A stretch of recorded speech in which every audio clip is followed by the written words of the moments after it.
Good evening. This is the Town of East Fishkill Planning Board meeting for January 20th, 2026. Will you all please rise and join me for the Pledge of Allegiance? I pledge allegiance to the flag of the United States of America and to the republic for which it stands, one nation, under God, indivisible, with liberty and justice for all.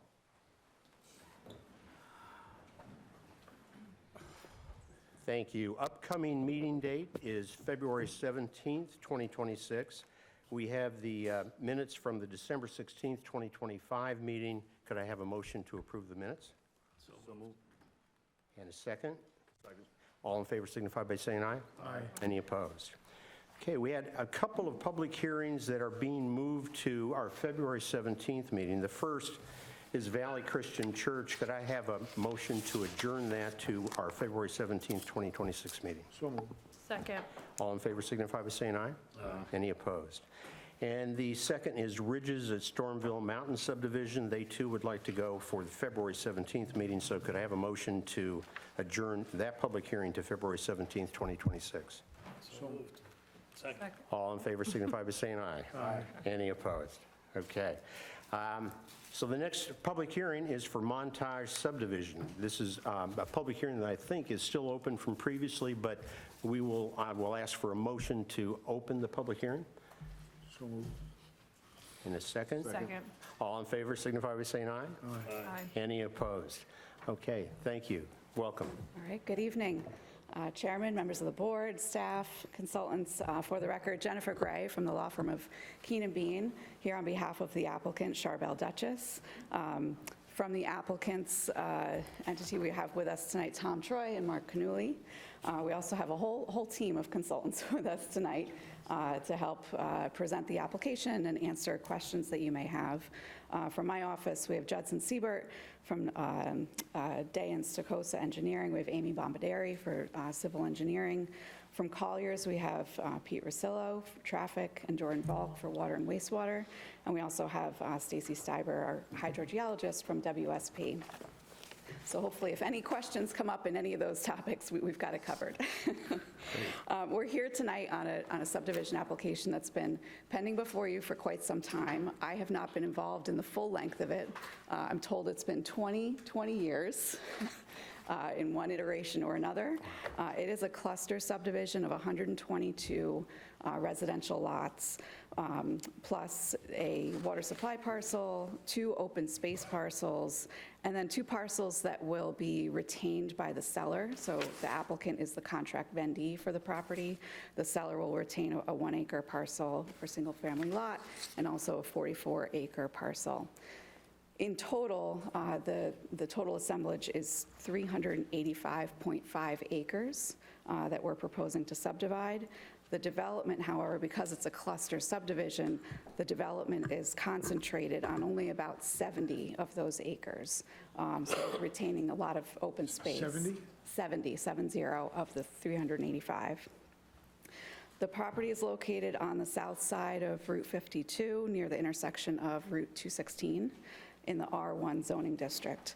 So just before I turn it over to Mark Canuli from Charbel Duchess to go through a little bit of history, procedurally, in terms of SEQR, we are complete. SEQR review is complete.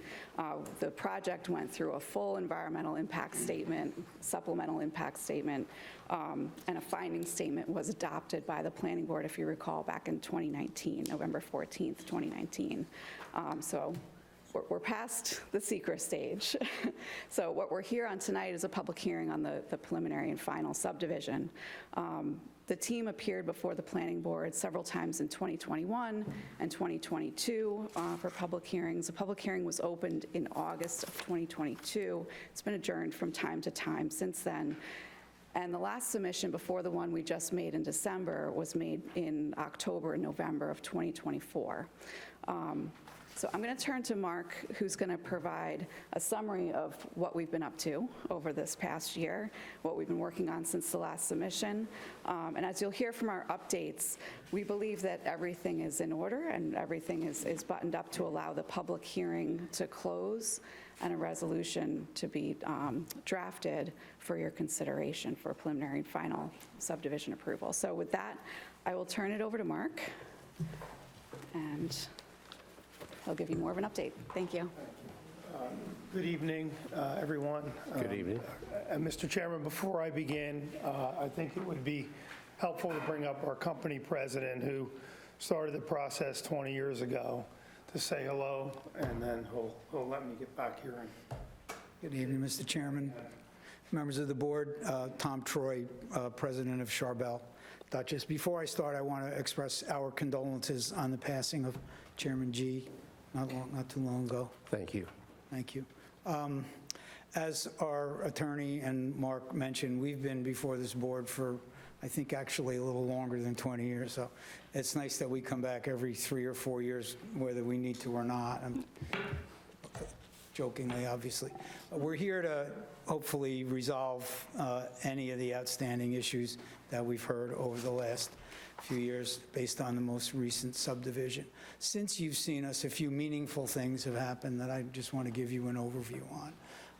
We've been working with the town engineering and administration on a plan to consolidate our wastewater and drinking water infrastructure such that it works and ties into the Hamlet plant. We've been meeting with the town over the last couple of years, more intensely recently, and we're close, we believe, to having not only a plan, but also a memorandum of understanding, and then ultimately a process that will allow the work to go out to bid, and that will satisfy not only the sanitary sewer and water for our project, but also our neighbor, Summit Woods.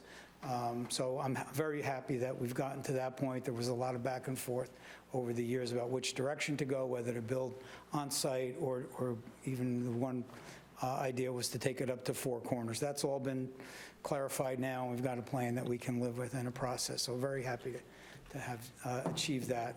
Secondly, and not least important, we now own the land. We were under contract with the prior owner, the Tucker family, for many years, since before 2020, but we took title to the land back in October. We now own it outright, and as Jennifer mentioned, there are 2 parcels that we'll be deeding back to the Tucker family for their retention. They're not part of this land use application. The third thing, equally important on the infrastructure side, is that we've negotiated and agreed with the property owner to the north side of Route 52, that pie-shaped parcel at between 216 and 52. We acquired from them the dedication of the real estate necessary to allow the roundabout to be constructed as part of our infrastructure on this project. So those are the 3 meaningful things that have happened since we've been here last, and at this point I'll turn it over to Mark and the professionals to take it forward. Thank you again. Thank you.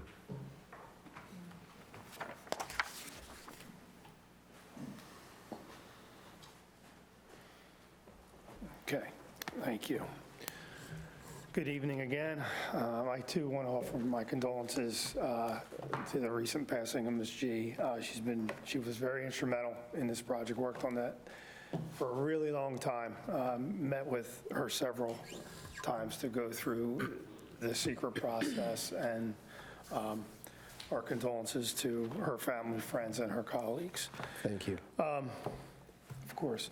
As was mentioned by Ms. Gray, our attorney, we've been here several times. The last time I was here was recently in July of 2025 with Dan Guerin with Summit Woods to give you just an update of where we were and what's been going on.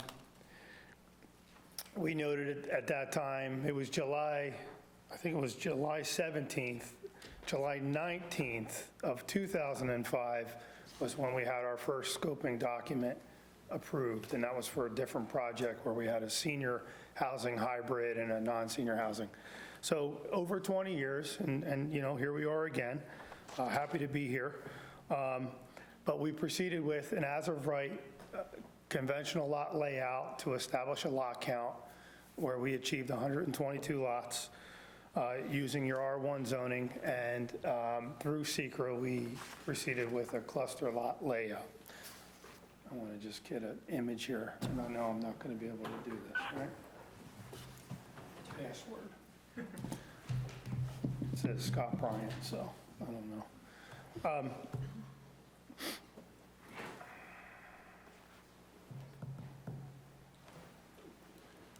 So for this application, the scoping document was adopted in October of 2008.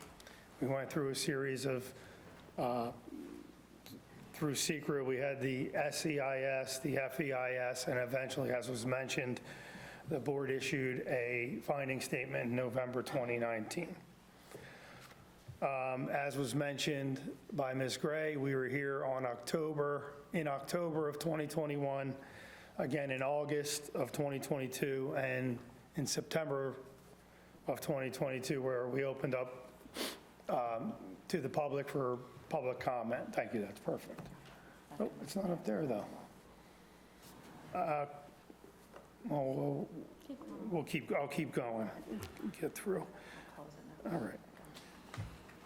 At those hearings, we had testimony by the applicant, myself, our company president Thomas Troy, our civil engineer, our ecological environmental consultants, our hydrogeologist, our traffic consultant, presented all the other aspects of the project.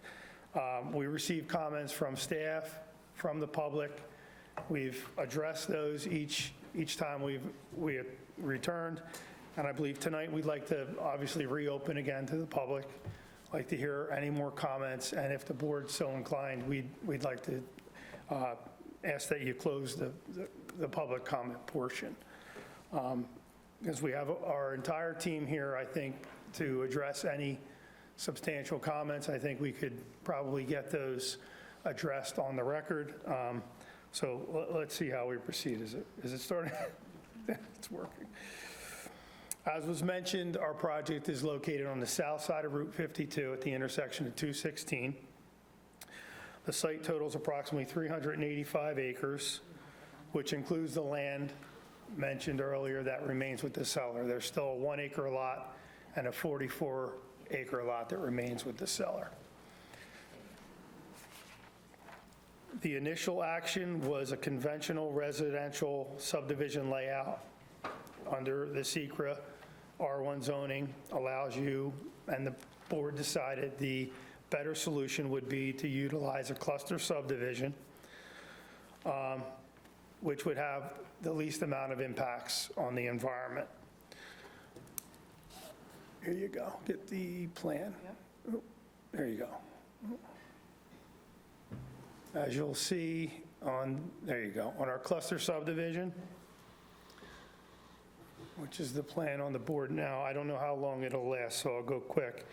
None of our lots in the cluster plan extend into the wetland or wetland buffer areas. There are 3 wetland crossings and a 4th culvert at the end. That's just a culvert crossing in the project, which are currently under review. Our lots range in size from 80 feet wide to 120 feet deep, and some are 90 feet wide and 110 feet deep, with an average lot area of a 1/4 acre.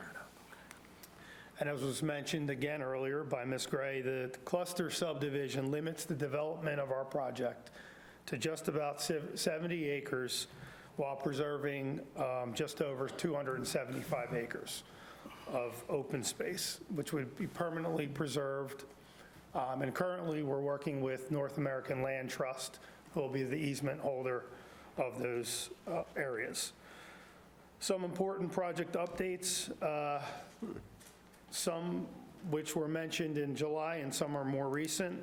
In terms of our wetland delineation, the original wetland delineation expired after 10 years. And staff asked that we get that revalidated. That map was reapproved in March of 2024. What occurred there was the delineation identified a small portion of wetlands that were added to the original wetland area. And associated buffer areas. I think it was like roughly 5 acres? Just under 5 acres.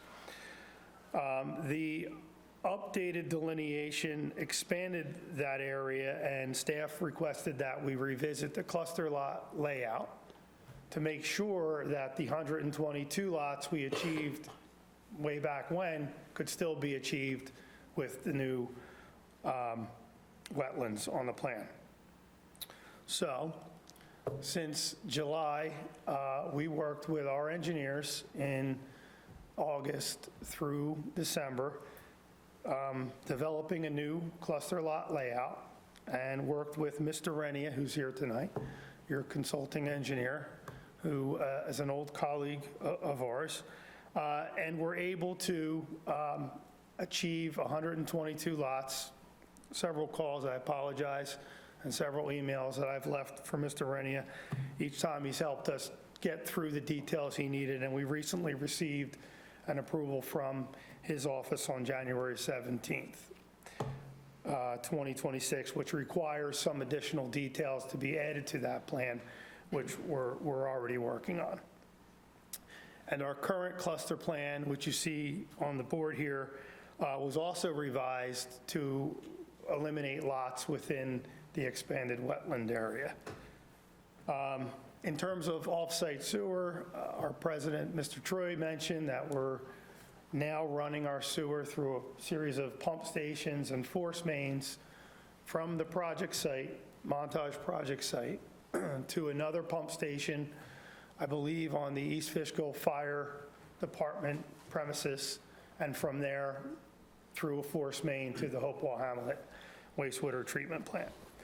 We're working on a memorandum of understanding. We also have Judson Siebert, our attorney, who's working closely with Mr. Wood and staff on pulling together the memorandum of understanding that will help document how that goes forward with scheduling and phasing and financing and what have you. So I think we'll probably get to a point where that document is finalized, hopefully within the next month or so. That's what they want. That process to run sewer to the Hopewell Hamlet subdivision, Hopewell Hamlet wastewater treatment plant was decided by the town after we concluded our SECRA, and we hired Colliers Engineering, who's also here tonight, if there are any questions, who evaluated the alternatives on where the pump stations should go and where the force main alignment should go. And in the end, the alignment that was decided upon was the one I just explained. So we're working on the details of that engineering now, and Colliers Engineering will be pulling together those details. In terms of water, it was decided after a series of options that were evaluated that the water will be supplied with on-site wells. We hired WSP, who's also here, our engineer, our hydrogeologist is here, who performed water quantity and water quality testing. And in May of 2025, we performed the required 72-hour pump tests, which confirmed that our 3 wells, because the town requires that your maximum daily demand is met with your 2 best wells out of service. Stacy Steiber from WSP is here. If there's any questions about the details of that, we'll be able to defer to her. We also met the water quality standards, and all PFAS were non-detected, which is also a good sign. I mentioned the MOU. I think it's another month or so. We'll wrap that up. That'll pull together the details of the on-site sewer, off-site sewer, and the on-site water systems, all of which will become township-owned facilities after they're completed and deeded over to the town. In terms of outside agency approvals that are pending, we recently had our Army Corps application for our crossings We have Army Corps and DEC-related permits here. The public notice for the Army Corps expired on January 9th, 2026, and there were 2 comments, I believe, which were received, and we will be responding to them within the 20-day public comment response time. And if we need to, we can look at those comments as well. They may even be here tonight. The New York State Department of Environmental Conservation application for wetland and stream crossing applications has been pending for several years. I don't know that the whole 20 years it was probably somewhere in between FEIS and SEIS. We updated our permit applications, but we recently reapplied or resubmitted documentation that they requested for another notice of incomplete application. The last submission was August 27th, after I was here in July 2025. All of that has been posted to our website. We constantly send a submission to the town or a submission to an agency, whether it's the Army Corps, DEC, DOT, all of those submissions are posted to our website, which is available to the public. And I'll give you that website address before we leave tonight. Another pending application will be our water withdrawal permit, and that's, where's Stacy? DEC? DEC, another New York State DEC application. We're pulling the details of that application together and submitting that likely within a week or 2. And then the last application that we need is our New York State DOT intersection application for Route 52 and 216. It was the DOT who decided that rather than an intersection with a signalized traffic light, they opted for the modern roundabout that you see throughout town. That application is pending with the DOT.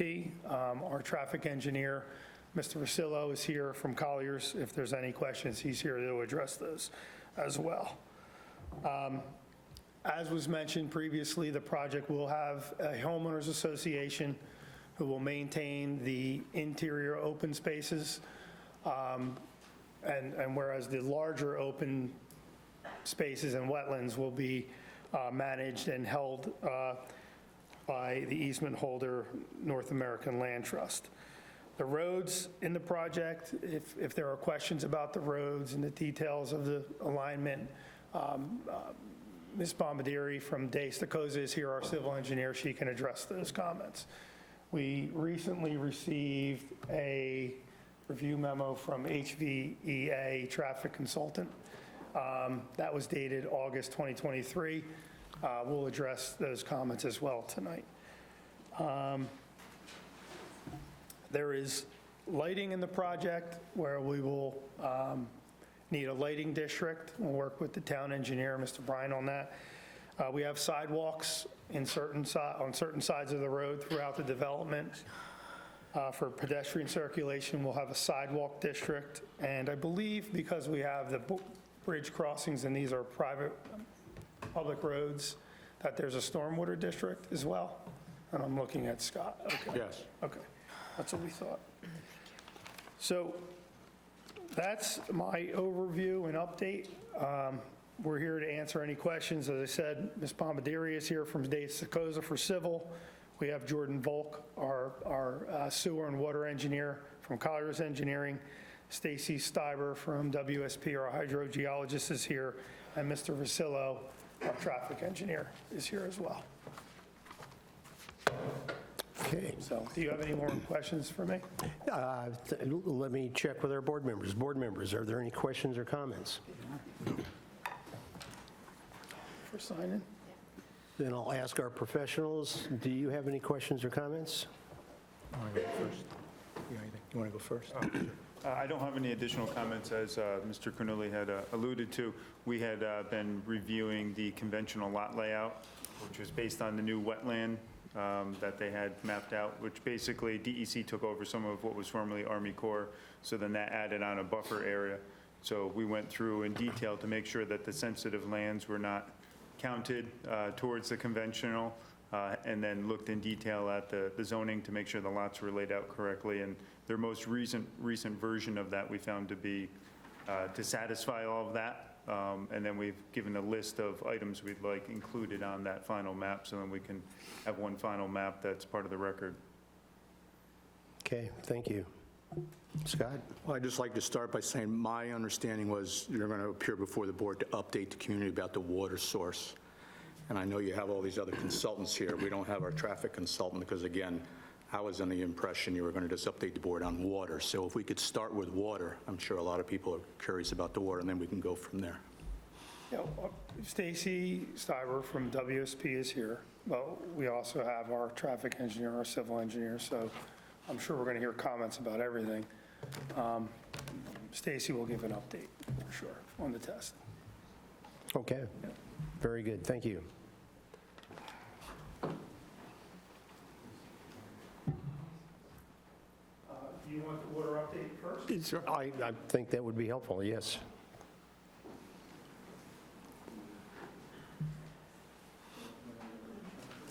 Hello, I'm Hello. Stacy Stieber, I'm with WSP. We've been working on the Montage project with Charbel, and we did complete the 72-hour pumping tests on the 3 on-site wells. It's wells 2, 3, and 4 on the project site. All 3 wells demonstrated adequate yield to meet the maximum day demand of the project, which included the Montage and the Summit Woods water requirements. We collected Part 5 water quality samples at the end of that testing, and the water quality came back more than adequate to meet the needs of the project. During that test, we did do off-site well monitoring, and we saw no impact to off-site wells during that monitoring program. And we also did surface water assessment to see if there was drawdown in the wetland, and we did not see any drawdown impact in the wetland either. We are actively preparing the water withdrawal permit application, and it should be submitted to the DEC by the end of this week. I just had a question. I know at our last public hearing, I think people had volunteered or had concerns about their local wells. So do you have a list of which wells? And I don't know if anyone in the audience that knows that they had their wells monitored during the test, but I just want to make sure that everyone who had expressed concern, I think Mark did a reach out, that we... So prior to the testing, we did a mailing to property owners within 2,000 feet of the on-site wells to see if they wanted to have their wells measured as part of that testing program. We ultimately ended up monitoring 10 off-site wells. 3 of those wells were located on the Summit Woods property. They were formerly the proposed supply wells on that property. And then 7 other residential off-site wells were monitored. How many letters did you send out?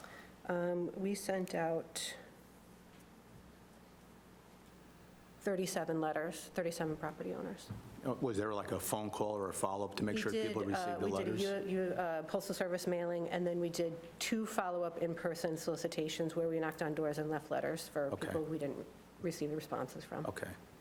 Anybody here involved in that monitoring, if I could ask? Anybody receive a letter? In the back. Okay. Received a letter, and the gentleman who I just worked with for her, very nice, and came to the house and they looked at the well and they said it was too old to be able to put the equipment on it to monitor it. So in some instances, if the well has what's called a jet pump or a suction lift pump, we're not able to open the well without breaking suction. And if that happens, the well pump can't be used. And our goal for the monitoring program is to do an overall aquifer impact assessment, which we don't need to measure every single well, but we also don't want to harm anybody's well while we're doing this and render it unusable or affect it in any way. So the goal is to have the homeowner continue to use their well while we're doing the testing. So in some instances, we're not able to monitor wells if they're buried or they have a suction lift pump that we cannot open the well with. So in that particular case, as the example, how do we know that their well isn't impacted? So we What's the guarantee? So we use the assessment of all the wells that we monitor, the 10 off-site wells, as well as the on-site wells that we've measured, to assess whether we're seeing drawdown in impacts in off-site properties, and we did not see any.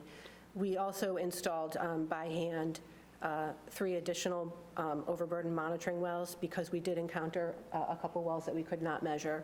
So we added wells on the project site more towards the boundary to add an additional data points to see if we were seeing drawdown impact between our wells, the intermediate monitoring wells that we added, and then the off-site wells, which are farther out from that. When was the test done? May 2025. May of '25, okay.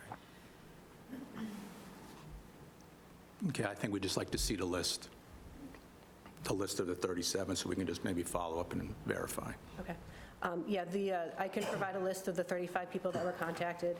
We did pull the mailing addresses from the town tax assessor roll. So if the mailing address was different than the property address, it should have been sent to the mailing Okay. address. Okay. Anybody else have any comments on their wells? Okay. Comment on the questions in regards to the water, but not on those specific wells. Now, I'm assuming that since you're going to be feeding all the houses from these central wells, you're going to have some sort of water tower or something there to store the water? So that would be a question for Colliers. They're doing the water distribution system design. So I would defer to them on what kind of storage they're proposing. Okay. Miss, could you just repeat that question? I didn't quite get it, you said. I had questions in regards to the water, but not in regards to the specific 37 wells that you... What was your question? I mean, the 3-day tested. Can she go to the microphone, please? Yeah. You could sign your name also. Thank you. Hi, my name's Yana. I live in Stormville. My question is in regards to the well impact, not just for us, but our neighbours as well. From what I could read up on the documents, the test is a 72-hour test, 100,000 gallons per day for the development. Is that correct? So the testing was 72 hours for each of the 3 wells. So we did 3 72-hour tests. And the wells were pumped at,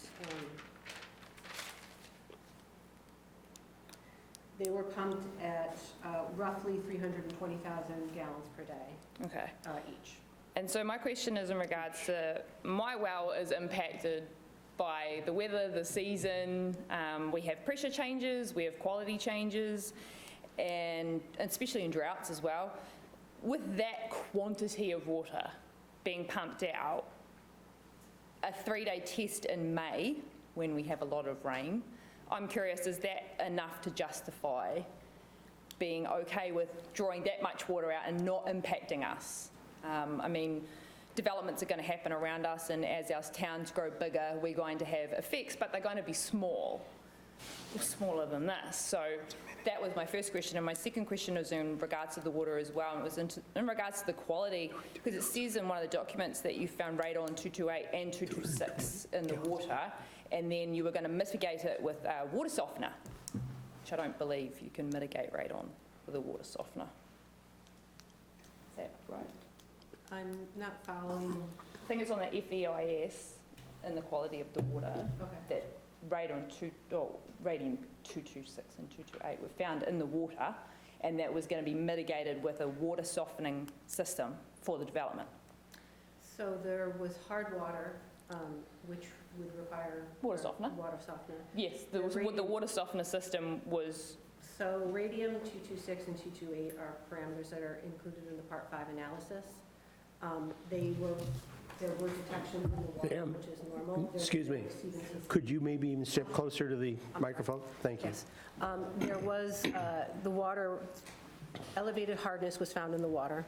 That requires, potentially would require water treatment for softening. Radium 226 and radium 228 are parameters that are part of the Part 5 water quality analysis for the health department. There were detections of radium in the groundwater. That's normal. There was nothing that exceeded what's called the maximum contaminant level, the MCL for radium, so no treatment is required for that. Can you also explain, Stacy, the process about getting the permit from the DEC and what they require? Because this is really a permitting thing from the DEC, the state. So the water withdrawal. this testing will be included with the DEC water withdrawal permit application. They will review the testing for quantity amount. They authorize through a groundwater withdrawal permit the quantity, and they will have their staff geologists reviewing the data that we've collected as part of that permitting process. In addition, the Dutchess County Department of Health will be reviewing the water quality and determine whether any treatment or anything of that nature would be needed. So they will be reviewing in both aspects of that. I was just curious as to the statement saying you're going to use water softening to treat. I don't recall that statement. Water softening is to treat hardness, and there's not radium contamination, so there's no treatment proposed at this time for that. So you had to detect, but it was below the MCL? That's correct. Yeah, I just saw in the document that they said if they found levels detectable beyond what was allowed, that they were going to mitigate it with water softening. That's what is written there. I appreciate the public comments. I just want to make sure that for the record, we're maintaining names and addresses and that the comments from the public get onto the record through the microphone. So I just want to remind members of the And that's a public good to come. point, because we are now in the public session. And were you able to sign in when you were at the podium? Very good. So we're going to open this up to the public, if that's okay with our professionals for the moment. And as we indicated, as you come to the podium, you can speak in favor or in opposition to the project and ask any questions you want, but do please first sign in so that we know who you are, and any comments should be at the podium and at the microphone. So with that, I'll ask, is there a member of the public that would like to come Can I speak? just follow up with a question? Go ahead. Yeah, about the septic. Can you rehash the plan with the sewer system? You mentioned something about a pump station at the fire district property? I probably should have said, we're evaluating a location for what the town is considering as the town center pump station. Okay. So somewhere on the premises or somewhere within that area, we're evaluating areas where that infrastructure can be placed. Okay, so that's, to be clear, that's not town property, that's fire district It property. hasn't been determined, and I guess I used that location because that's generally the vicinity Right. where the next pump station, where the first pump station will pump to the regional pump station. Right, So- so access to that doesn't depend on the town, we're a separate entity. Understood. Okay, Absolutely, all right. absolutely. And I thought that that would be something that the town's staff. It's the first we've heard of it. all work together, yeah, absolutely. Right. And I think those details would be picked up through the memorandum of understanding with the town board, which is also in a draft form at this point. Okay. All right? Yeah, I might have misspoke. We referred to it as the premises, so I should have said it in that area. Okay. Yeah. Okay, thank you. I saw a lady at the back. Yes, please come forward.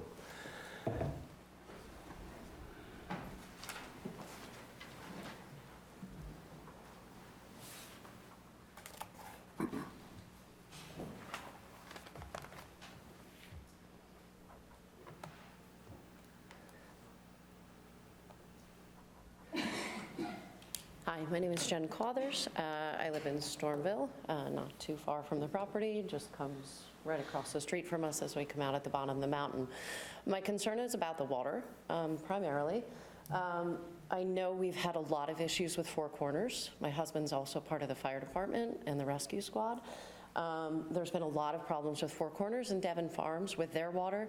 They go to fires there, they go to issues there. The hydrants don't work, the water system fails there. At one point, at one of these hearings I was at, we were talking about using this development as a lifeboat for Four Corners. I don't know if that's still something that's being considered. And if that's the case, how are we going to avoid the same Four Corners and Devon Farm disasters that we've had? Because we've had a lot of issues with some of our recent developments with their water system failing and then the town ending up having to figure it out and lifeboating them. And I feel like this is just going to be another instance of Now we have another issue. Four Corners didn't go well. What are we going to do with this? Because we have two developments going in here. My other concern is also on the fire side, too. If we're actually going to be able to support all of these homes going in with an already crowded area, a fire department that's right at the edge of the district, and we also have those schools right at the edge of the district, too. Gayhead is very full, and we're adding a couple hundred homes. But my biggest concern is with the water and what we're doing with the water. So if I could just address that. At the time of Four Corners, the health department, and they still do, health department only requires one spare well. Okay, so the town board adopted a couple of years ago as a result of that, a new law for East Fishkill that you have to have two spare wells. So that's how we're addressing that. Instead of just having the best well out of service, you got the two best wells out of service. For two developments. Well, it's one well field. So they figure out the total amount of demand, and you got to have two wells out of service and still meet that demand. Right, but we're treating these as two separate developments, essentially, right? I But think the we're water kind of supply permit, merging them all the the water time. supply permit is for one permit, isn't it? For both, yeah. So it's one well field. It seems like, It just goes by the number of homes. You could have 10 communities, 100 homes, 2 communities, 100 homes. It's, you know. and you're not like. And all I say is that the state only requires one well, the town requires two wells out of service, Right. so. So you guys were talking about, at one point, creating a water district for Four Corners to help Lifeboat Four Corners. That's not happening anymore. We had asked to evaluate what the excess capacity would be in this case, but I don't believe there is enough for Four Corners. Although I will tell you that we are working on another plan to supply Four Corners in the future from another source. Okay, thank you. And I can just add to that, when we did the quantity testing, we did account for the additional supply capacity that Summit Woods would need. So the wells were tested to demonstrate that all three could meet the demand of both project needs. And when we go to do the DEC application, the quantity that we were going to be asking for and that will be reviewed will be for both developments. So you say all three can provide the capacity, each individually? Each individually. Of the three. Each well individually can meet the maximum day demand of, Okay, combined demand of both projects. understood. Thank you. Next member of the public. I just want to ask, Please come to the microphone and sign in. I'm up, I'm really tall. That's okay. We're talking about two developments, as this lady mentioned, and sometimes we're talking about 122 houses. Summit is more than that, right? Where did she go? So the water, the three waters, is that for Montage and Summit, or Montage? I can speak to that. This hearing is the Montage at East Fishkill Development, but as far as the water system, it's being developed to supply both projects. The status of the Summit Woods review is not part of this as far as the subdivision plan, I believe, but when we did the water, we went in and did the testing with the understanding that we needed to develop capacity to supply both of those projects. So in that instance, we're talking about both of them. Just, Montage means a lot to some people, Summit means less, so I just want to make sure we differentiate. Are the people here to talk about the discharge of fill material during construction? You can ask any question you want now, too. It'll I be know, part of the I just don't know record, and then to even if they address can't answer it during this meeting, they can answer it subsequently. Right. We got a letter. I asked other neighbors who did not get the letter. During building, they're going to discharge fill material into the waters. And it was a little torn, but it said something like a vague tributary leading to Fishkill Creek. So I want to know what that is. But they're not here, I guess. Oh, that'd be great, Amy. Thank you. Hi, Amy Bombardieri with Diane Stokosa. The discharge it's incidental to the crossings. We're putting in 3 bridges and a box culvert. And through that construction process, there will be some fill material of virgin soil that will end up in the wetland area. It's just the way the letter's written to people that aren't in the industry. Sounds like they're just going to like dump stuff into these waterways. And I was there when the company that did the water testing, Stacy, Yes. the gentlemen that were there were very nice. Right? Yeah, I talked to you on the phone. So I live on the property right next door to all this, or a lot of it. And their water was just whooshing into the path. And I said, what are you doing here? There's wetlands. We're supposed to be protecting. And they admitted, after I found them, that they didn't realize where they were putting this water as they were testing it. And they did redirect, which was essential. So now I'm thinking, well, that was during the testing process. Where are they going to put the stuff when they're building with these huge, equipment? So there's small areas of disturbance. So the water you're referring to is the groundwater that was coming out of the wells that they were testing. I guess. My point is, So- there was a lot of so water the- going right into wetlands, not into tributaries. The areas, there's 3 bridges that are Can I proposed. take a picture of this? Yeah, you should take a picture of that, it's bigger. Okay. We have it on our website too, right? All this is I on the don't know what the website is. I even tried finding something, but, All right, so there's a bridge here, there's a bridge here. okay, so what's the first one? The first one is after the first 7 lots here.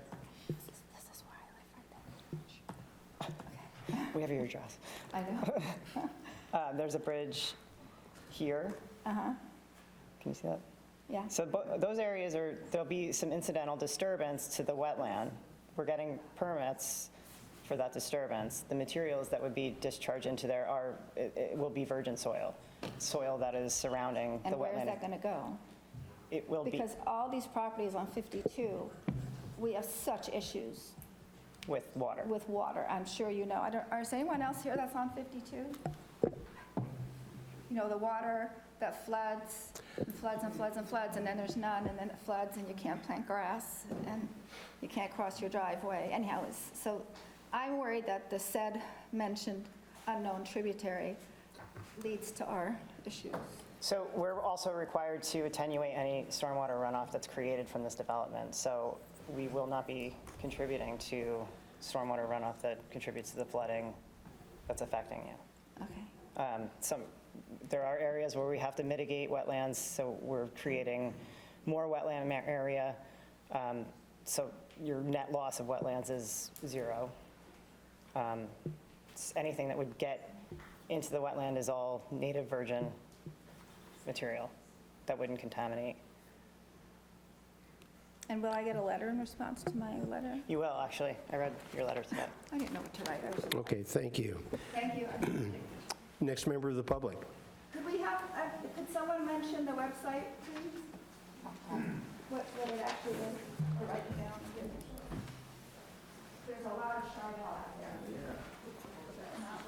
We're everywhere. The website is www.montage, spelled out A-T, eastfishkill.com. Did you say it one more time? Sorry. Montage at eastfishkill.com. And I can check right now. You know what we can't do? I was going to say, maybe we can bring it up on the map. Okay, next member of the public. Sir. My name is Matt. My wife and I live at the top of the mountain on 52. I'm glad you brought up your well being temperamental during weather. Ours is as well. During the summer dry months, I mean, we could run our well dry in 20 minutes. I never water my lawn anymore because of it. And someone else brought up the fire district.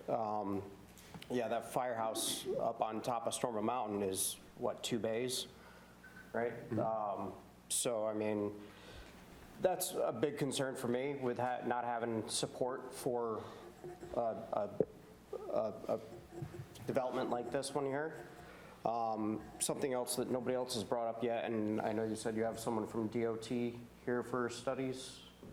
The traffic, as everyone knows, 52 is a main thoroughfare when there's an accident on 84, which happens quite often. And I mean, we get a ton of truck traffic, not just that, but from packaged pavement as well.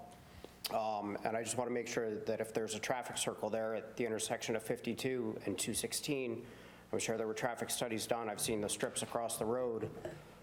But has there been a study of how many of them are actually cars versus trucks? And is that traffic circle going to be big enough to handle that kind of traffic?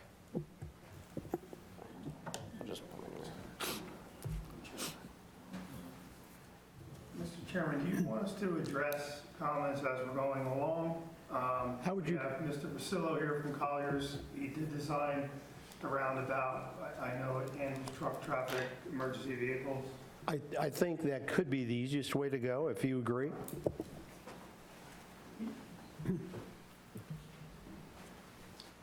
Pete Rosillo, Colliers Engineering and Design. The roundabout design is capable of supporting WB67 tractor trailers. In fact, the state made us run a profile circulation of the roundabout to prove that a lowboy type of trailer can actually negotiate around the roundabout. So it is capable of supporting the larger tractor trailer. So even if a truck's going to come down 52 and then make a right onto 216, it's still going to be able to Yes. support that with the Yes, sir. roundabout? Yes, sir. We did all, vehicle tracking has been part of the process with the state. The last set of comments we had, in fact, was 4 years ago now about, and the process was interrupted because of the land acquisition issues. And we didn't go much further in the design because we didn't know how that would turn out. It worked out fine, and we responded this past August to the state, to their comments. There's two sets of comments. One comes from the regional office in Poughkeepsie, and the other set comes from the main office in Albany. All roundabouts pretty much get reviewed by both offices. And so they critique the plan. We address their comments. We're waiting to hear back from them on the latest submission, which was made again in August. Could be some time. I'm kind of surprised it took this long.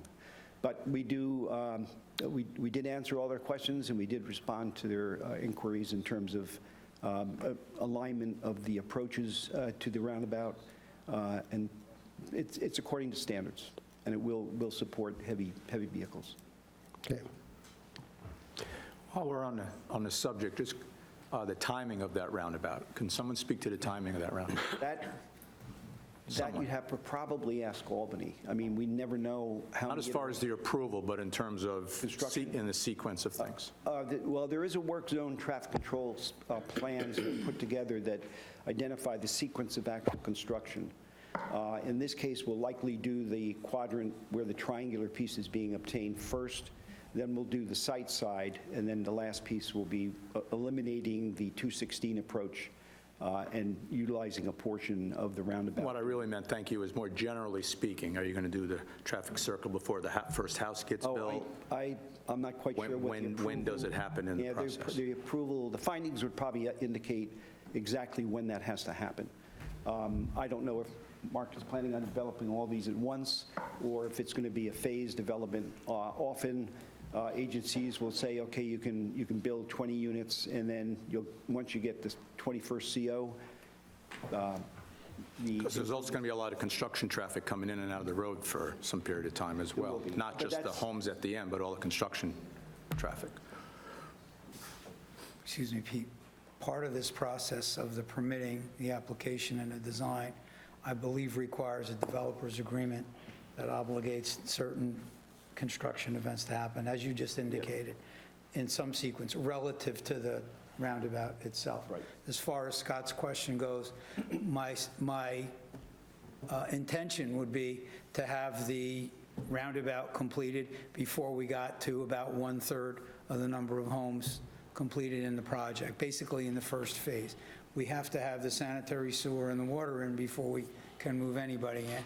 So once that goes in, the understanding, at least in our mind, from a construction process was to get the infrastructure in that serves all the underground, and then come back and build the traffic circle as part of the first third of the project. First third of your project? First third of my project. So that's like 40 houses then?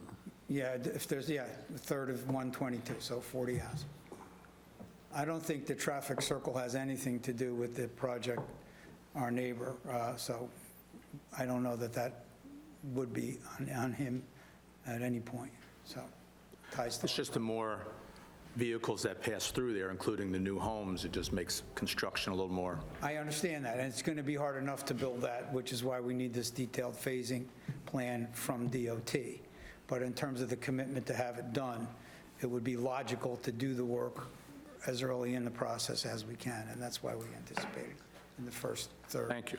The project will be built in phases in any case, so more than likely it'll happen in the first phase. Because that's, 52 and 216 is already a dangerous intersection. If you're going to be adding 40 houses to that before there's any improvement, I don't see that going well.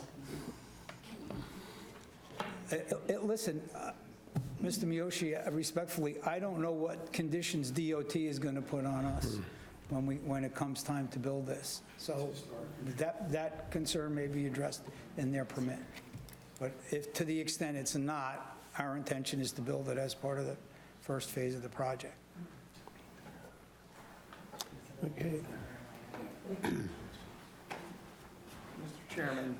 We have a member of the public that wanted to come make a comment. It just Go had to ahead. do with the comment about the intersection.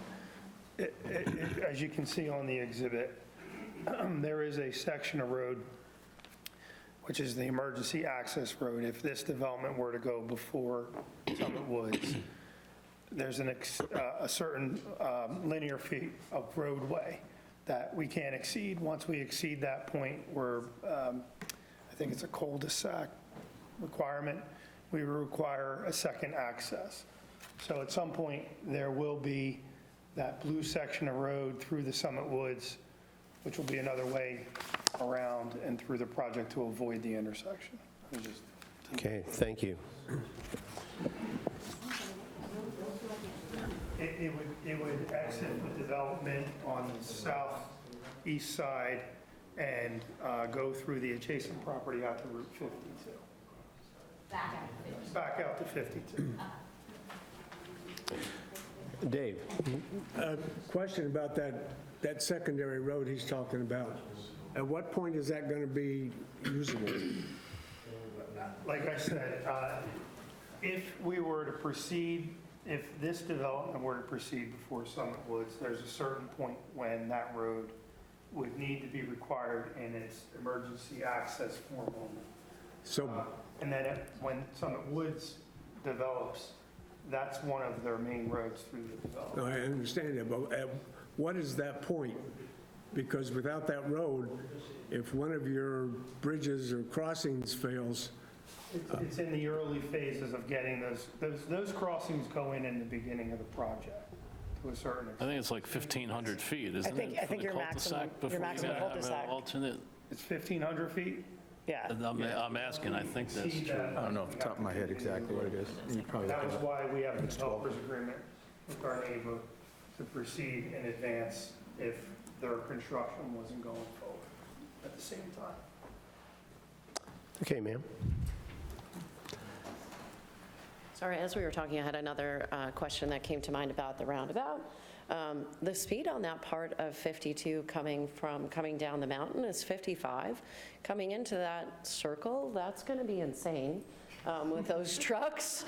I don't know if you've seen those trucks come down the mountain, but they don't slow down very quickly. And coming around that bend, it is incredibly dangerous. Is that going to be changed? Is the speed limit going to be changed on the road, do you know? Because that, Is that under the... I imagine, would be a good thing not to. I presume that's under the purview of the DOT, and I'm confident that they'll address that. Please.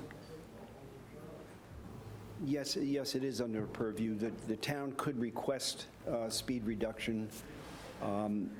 but the state would require to having, some documentation as to why that would be necessary.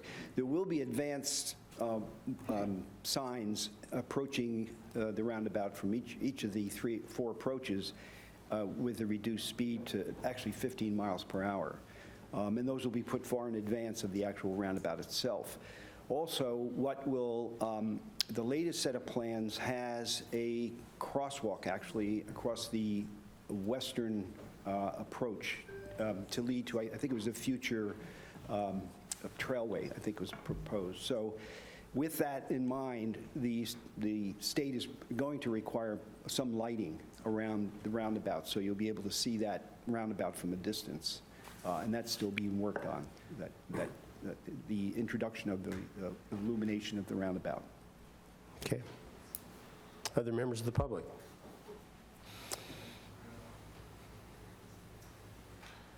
Hi, Sharon Schreiber. I live in Stormville. I'm sorry, I didn't know about the website, so I just have 2 questions. The first one is about the summit. That's a separate project, and it's not you guys? No. So you guys are doing the 122 houses in Montage? Yes. And then how many houses are they going to allow in Summit Woods? There's 175 proposed, but they're also, will you sign in as well? I will. They're also working on a revised conventional lot layout. I think that's with Mr. Rennie's firm. Yes. So somewhere in 170, approximately 170 homes on the adjacent. So when the environmental impact studies were done for each of these developments, the impact studies were done on each development as itself being the only development, right? So if we get both of them, then there's a double impact that wasn't counted on, correct?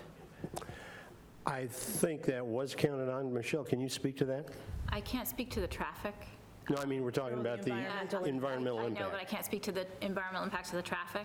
You'd have to speak with the traffic engineer about that, but we did take into consideration cumulative impacts in both of the documents. It's a required chapter in all EIS. I'm talking about loss of open space and greenland and the wildlife and... The EISs are supposed to address the cumulative they're supposed to include both projects. Like you have to, when you do an environmental impact statement, you have to assess any projects that are also under consideration by the town at the same time and talk about what those potential cumulative, and they call them cumulative impacts, are for the project.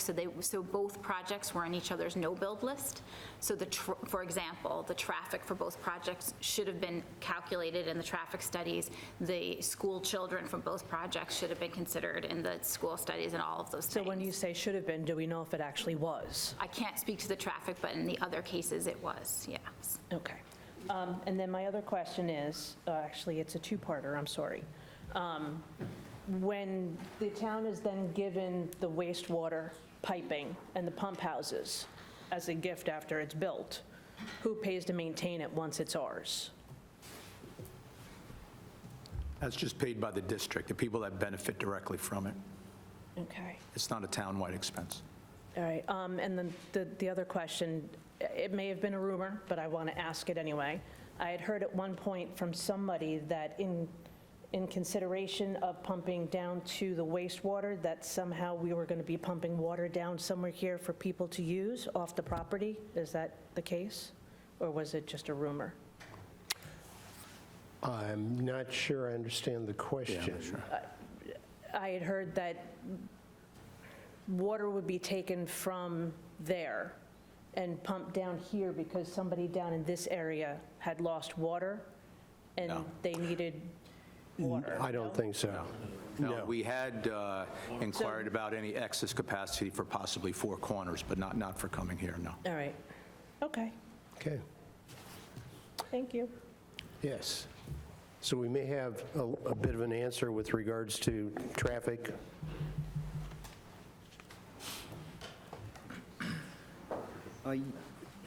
The studies did consider the cumulative impact of other developments.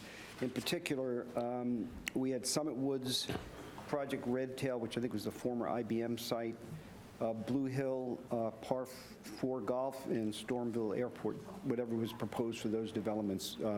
We received from your traffic consultant the generation from those those other developments, and they were included as part of the study.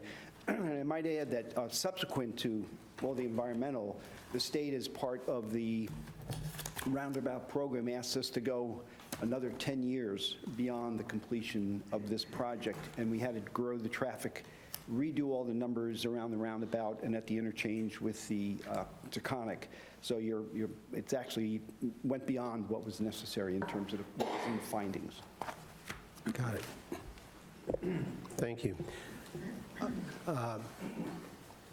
Yes, the person whose hand is up, that gentleman, would you care to come to the podium? I'd like to make a comment. Please come to the podium and sign in.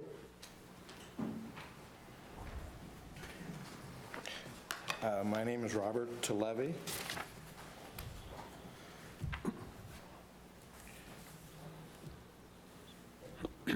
I live on Baroque Drive.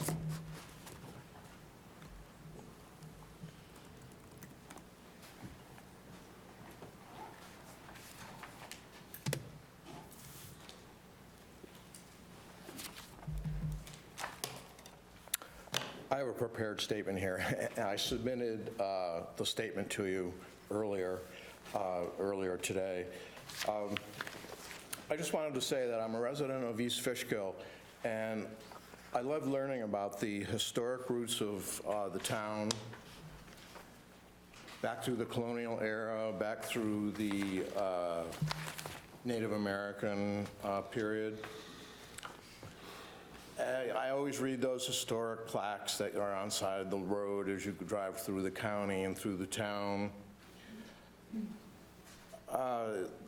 Those things interest me, and it makes me feel like East Fishkill is not just another town in the Hudson Valley, that there's something special here, and it makes me feel better to live here. This is why I would like to preserve any of the possible artifacts that are existing on the Montage subdivision, ones that are still buried there. And to this end, I wanted to request that an area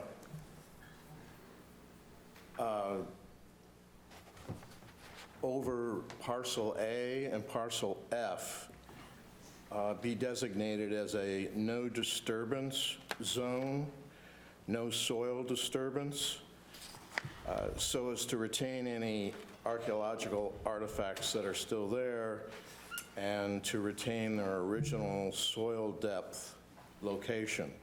That's important. The area more specifically could be the area west of the existing entry road, which is not on the map here. It's not the same as Road A that's on the map. But this area that I'm speaking to might be the area west of the existing entry road to the border of the subdivision, which would be westward. The area that I'm referring to has so many artifacts that were unearthed by the Hartgen Archaeological Associates in 2008. Only 10% of the property was investigated, so that means there's 90% there, which means there's probably a lot of artifacts still there, and they would be valuable. If this area could be designated as a no soil disturbance area, the area could also be used for uses such as a public park, a jogging, walking path, a dog park, or a bus stop, that kind of thing for public use, and the ground would remain undisturbed. It could also be used as an educational tool for families and schools in the future to educate about archaeological excavation. I see around the state that there's interest in this now across the river, in the Black Forest Black Rock Forest area that's owned by the Black Rock Forest Consortium. They often give weekends to the public where they actively participate in archaeological recovery, and they make it a family project. There's modest entry fee, and it makes the Black Rock Forest Consortium, it seems like they're recognized by the community as actively preserving the past, and they appreciate that.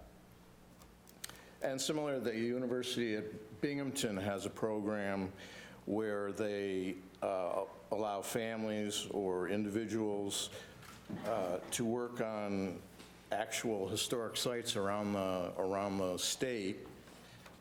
It's called the Community Archaeology Program, and it's a volunteer opportunity for anyone.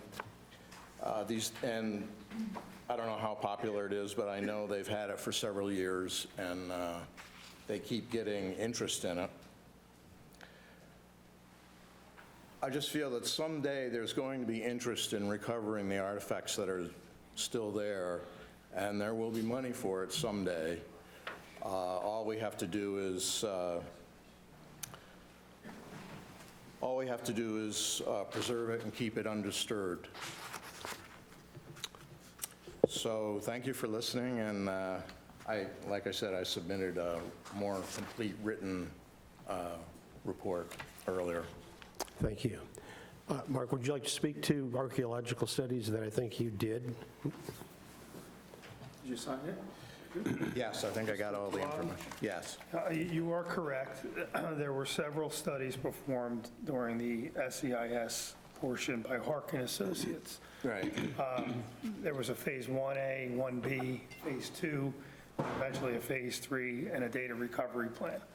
There were areas identified throughout the site that had historic significance. There were archaeological excavations, and there were pottery, chert flakes, things that dated back to, they had said, 3,000 years ago.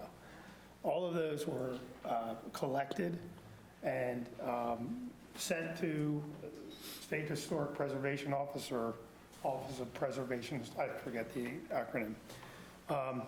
They're actually sent to the New York State Museum, and I believe are on display somewhere. And we received a letter of no further action required or mitigation required. And that was through the process in SECRA. So we did do those studies. Okay, thank you. Thank you. This gentleman here. Thank you. My name's Mark Alexander. How are you? Great. I'm on Old Route 52. I have a couple questions. Number one, the bridge that's at the entrance of this new development, the water raises quite, yeah, circle over there. Yeah, right over there. From there, I live next to the wetlands, and in between the summertime, the winter, I could literally see from, you could be neck deep in the wetland to it being completely dry. Now, I have a well, and I wish I would have gotten it tested, but I do have a jet pump, so I don't think it would have been able to been tested at that point. But I truly think that with this new development, I'm going to be running out of water. Now, what's going to happen when I run out of water is I'm just going to be out of a shower and having to go to Planet Fitness. But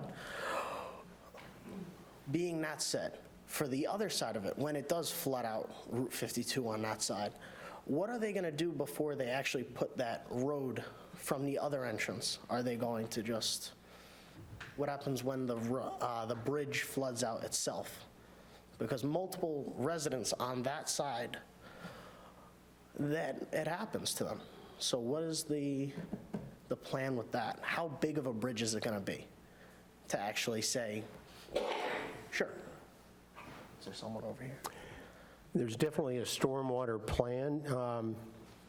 I'm not sure who would be best to respond to that, but certainly that the water's not going to be permitted to flood the bridge. The stormwater plan would be sufficient to be able to actually eliminate the problem that you're talking about. But I'll leave that to one of the experts. I would let our civil engineer address it more technically, but currently there are old culverts, farm roads that tend to get clogged up. We've actually had them cleaned.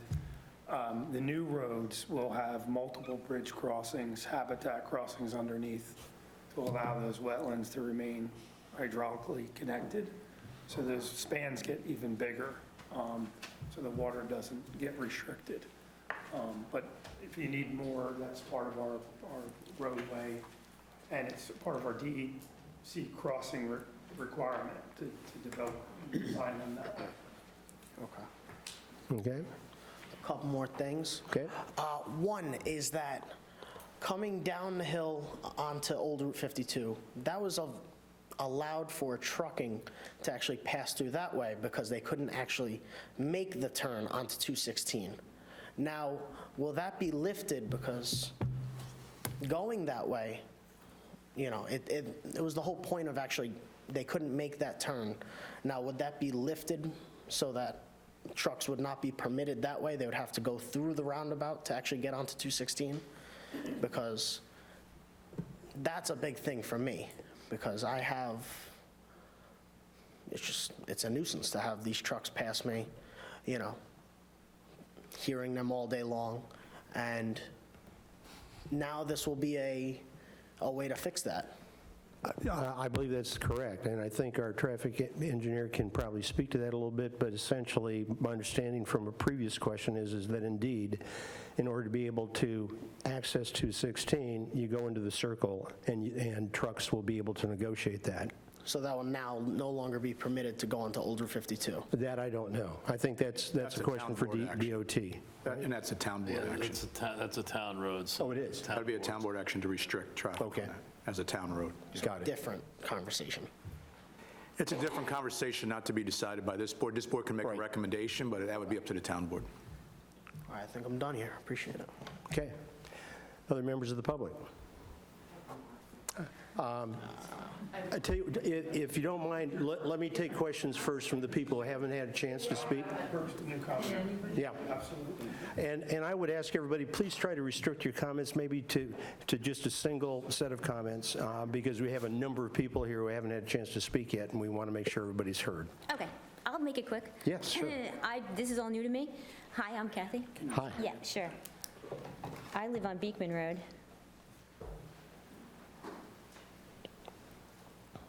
So a lot of this doesn't necessarily affect me. Which way is the sewer line going? Is it going towards 376? The sewer line, Yes, the fourth 376? main will be heading in that direction. Okay, 52 to 376. right, 52 to 376, okay. So you guys are just going to do 3 wells and that's it for the entire development? You don't plan on more? No, the requirement, I'm sorry, I was going to your first That's okay. question. Yeah, I'm just going to keep bouncing. That's okay. The red line shows at the very beginning on the right side of the slide, Okay. the first pump station, which would pump through Force Main down Route 52 onto Okay. Taconic to a location near the firehouse premises, another pump station, and then up to 376, all the way up to the Hopewell Hamlet. Okay. My next question is, so this is going to be 122 houses, and how many square foot per house? Initially, we mentioned in the earlier documents that the houses Yeah, like I said, this is new to me. That's okay. Ranged in 2,500 square feet. The houses are now more likely to be 27 to 2,800 square feet. So like, what, $700,000 house? 500,000, or like, do you have a general idea what it's going to cost? A little more north of 700. North of 7, so affordable. Okay, good. That's good. We need to I know, you got to make money. I get it. I get it. You know, I've just got kids who'd like to buy a house one day. So the question about the well. So it sounds like you guys are going to need water softeners because of the water quality, right? What are you going to do with the salt? Our hydrogeologist is here. I think she mentioned earlier that the state permit has a process that requires us to address all of the components within the drinking water. Okay. It's just that water softeners are not necessarily conducive. They produce salt, which is not necessarily a great thing to have. Just as a general comment, so household water softeners, they do use a brine, they have brine discharge. We are not going to be discharging to septic systems. So, but also, I'm not involved with the treatment design. That will be through DOH. Okay. And when that design is implemented, part of that design and approval process is how to handle any discharge from the water treatment. Right, but I also know that it uses more. When you flush out the system, it uses more. Yeah, there will be, if that treatment becomes necessary. Yeah. There is sometimes a backwash, and that would be addressed at that time. We did test the wells at a slightly higher capacity than just the water demand. Yeah. In the event that some additional water would be required for treatment. Okay. We do not know in advance if additional water is required for treatment, because you don't know that until the water quality data comes in. Okay. So when we did the testing, we did add on some additional water to the capacity in the event that it was needed. One question for you. So the 3 wells, how deep? How many gallons? Sorry, I just wanted to know how deep the wells were and how many gallons a minute they were. So roughly, the wells are between 400 and 500 feet deep apiece. Yep. And when we tested them, excuse me, the tested yields very specifically were 223 gallons a minute, 127 gallons a minute, and 238 gallons a minute. Wow, that's an amazing amount of water. Awesome, thank you. Okay, next member of the public. Before, if I could just please. Oh, yes, please. I just want to confirm, I believe, and I'll wait for Mark to come back in. That's 2.2 gallons a minute per house. But just, there was a comment earlier about Four Corners and their water usage and the issues we've had at Four Corners. This project, irrigation's prohibited, right? Isn't that what we settled on? Correct. Right. So that was a big problem at Four Corners, was the irrigation. That it was just, I think, initially grossly underestimating how much water people would use. Okay, And that's been a problem at Four Corners. Just a moment. We're waiting for Scott to complete his statement. No, I just wanted to make that point. There'd be no irrigation here, which leads to problems down the road, so. Okay. Hi, my name is Georgianne Small, and the reason why I'm here is I'm hearing everybody saying they're having an issue with 52 and where 216 meet. Okay, I'm not understanding the map at all because it doesn't really give me the routes that I'm trying to figure out where exactly this is going to go. I live off of Collar Bark Road, which I'm trying to figure out, like, where 216 and your 52 is, okay? If the development goes back in, where is the last house in proximity where the boundary of the next person's property? Does it affect anybody that is on Collar Bark Road? Which Collar Bark is here, and property goes back that way, so it seems like this property is going to hit there. At one point, I don't know if this is the development where they wanted to put the sanitation thing up on top of Hosner Mountain Road, Collar Bark Road, I mean. And it was knocked down because you'd have to go up the hill. So what impact does this development have on the residents that are basically hitting next to the property line of this development? Is there any? Well, there's no longer a sewer plant proposed, as you kind of just briefly mentioned. They're being pumped off-site to the Hamlet plant, so that mitigated that concern from way back when. Beyond that, I don't know if there's a visual view shed from Collar Bark or not. I'm not clear on that part, but There's no interconnection, there's no emergency access road connecting, so other than... Well, I do know there's a right-of-way. I'm just a little concerned with, are they going to even use the right-of-way if they need another access road? That's not currently proposed. I don't want to speak for their engineer, but... That's the question. Yeah. But I don't see I'll give you my opinion on this. I really don't see the benefit of this whole development for the people of the town of East Fishkill.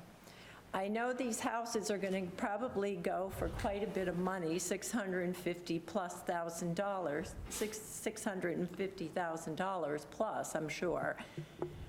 And there are residents here who grew up here, kids in their 30s and 40s, families that would love to reside in this area, Hopewell Junction and Stormville. However, if the prices are high, which they'll say it's going to be because they have to go through all these, I guess amendments and whatever else they have to go through to get this subdivision in there, it's really not affordable housing for the people who live in this community. I mean, where you're going to end up having people from the city and Westchester who sell their homes, who have enough money in which to buy these houses. So I don't see the benefit to any person that has a house here in the town of East Fishkill. Some will say yes because it brings in business to the community. It does not, because anybody who's traveling from here are usually traveling south, like myself, work down in Westchester, and when you're coming home, you're stopping off at the stores in Westchester and Putnam County. You're not going to do the whole thing on a Saturday or Sunday and trying to battle the traffic that's here in East Fishkill. It's just, Hopewell's a disaster. Then every day you're trying to get from, I'm on Hauser Mountain Road, I can't even get out onto 52 because there's so much traffic because of development.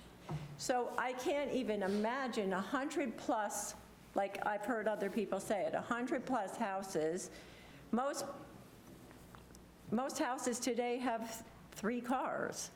So you're talking 300 and something more cars on 52, which can't even handle what we have already.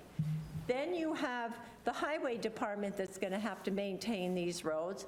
Personally, I don't think they're doing a great job because our road has never even been paved or anything for 37, 38 years that I've been on it. So then on top of that, where I live, when we came in here, we had a lot of different types of species. And so when I was reading the Army report, they had about 8 endangered species on that list if they go ahead and do the landfilling of the wetlands. Okay, so when we came up here, we had red foxes, you could see the bobcats, you saw the deer, you saw painted turtles, box turtles, snapping turtles, you name it, we had it. In the last couple of years, when you see some of these developments going on, you're crushing out those endangered species, and of course, where do they go? The other problem there is the bat population has decreased, which kills the mosquitoes in the town of East Fishkill. If you come out of our house, you are attacked with like 50 different mosquitoes all on you because all the species that kill the mosquitoes are gone. I just don't see the benefit of any of this. I mean, where do they have green space there? Are they donating green space to the town of East Fishkill? I think Mark spoke to that earlier, but Mark, if you want to just give us a quick summary. What you see in shaded in green, if you look up there, and cross-hatched down below that road as well. We mentioned that approximately 70 acres of the site will be the development, while 275 acres will be permanently preserved. Those lands will be in conservation easements, and those easements will be held by the North American Land Trust, who are large land stewards in the area who manage properties like this. So They'll it's never going be to developed. save the endangered species that the Army is listed as being So in there's a- danger? I assume you're referring to the public notice from the U.S. Army Corps, correct? Is that what you? I just We- went on the website that okay. it went, and it's, yeah, the U.S. Army Corps is doing all this The project study. requires 3 actual bridge crossings and a 4th road culvert crossing. The project will disturb less than 1 acre, 0.93 acres, and then as part of that application, we're required to restore over an acre of wetlands. Okay, Not can you tell exactly. me where, like, in this map proximity, where exactly where I'm located? That's If you're what on I'd like Collar to know. Bark Road, you can't see your property from our project. Just go here. So But there's again, other let me- pieces of property that's back there. If you can look up on the screen real quick. That's why I'm saying. Collar Bark because does Road, that- from what I recall, is to the south of our project. It's south. Closer to the east. Summit Woods. That was where at one point a regional wastewater treatment plant was proposed. That's no longer the case. But you, if you look back at our plan, and I did it again. Because the problem here is we have a problem with low pressure, water pressure too. So I'm just wondering if any of this is going to impede our water. It's horrible. I'll defer, here it is. I'll defer to So there's no our, impact in our just, I'll defer to our hydrogeologist. I was trying to mention again, Collar Bark Road, if you look up on the screen here, is to the south of the project, south of ours. So this view shed, if you will, this area is not, you could not see this development or get to it unless you were out on Route 52. There's no access through the development or through the wetlands to get to it. Okay. because all that area is wetlands. Yeah. All wet. I'm referring to the areas I talked about in green. Right. And your question was how many acres would be preserved? Okay. I thank you for your comments. Can I just ask what the price of the homes will be? Is that doable? You mentioned earlier that they would be somewhere in the 700s. That's what I thought. Okay. So, 700,000. Does not cater to the people of East Fishkill. understood. Thank you. Appreciate your comments. Next member of the public?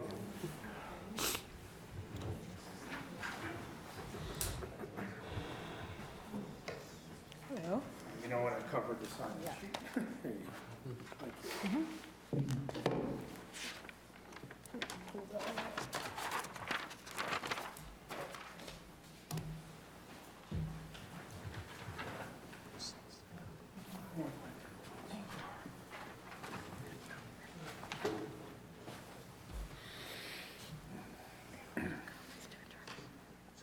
Okay, so I have a few questions. First is, in terms of any landscaping that's planned, are you working with somebody to make sure that the plants are native and no invasive species are included in that? There is a landscape plan with street trees. There is a wetland mitigation plan, which are all native species. We're recreating some wetlands for the mitigation, but there are street trees that would be native species. And the plan set, and I don't know if it's here, Amy, do we have that detail?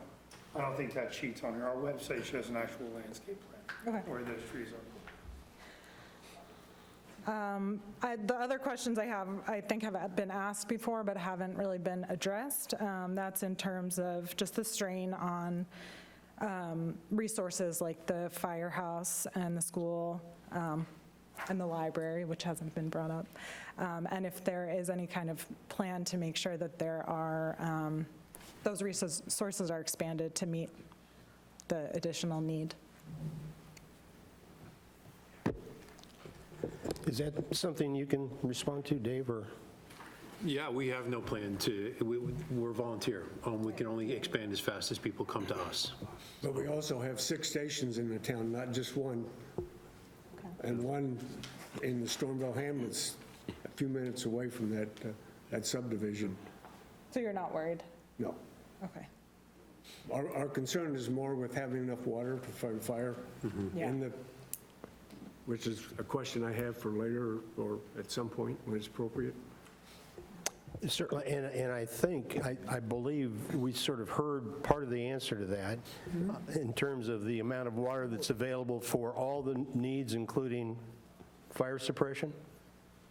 I'm looking at the, Yes, we're required to provide fire flow, yeah.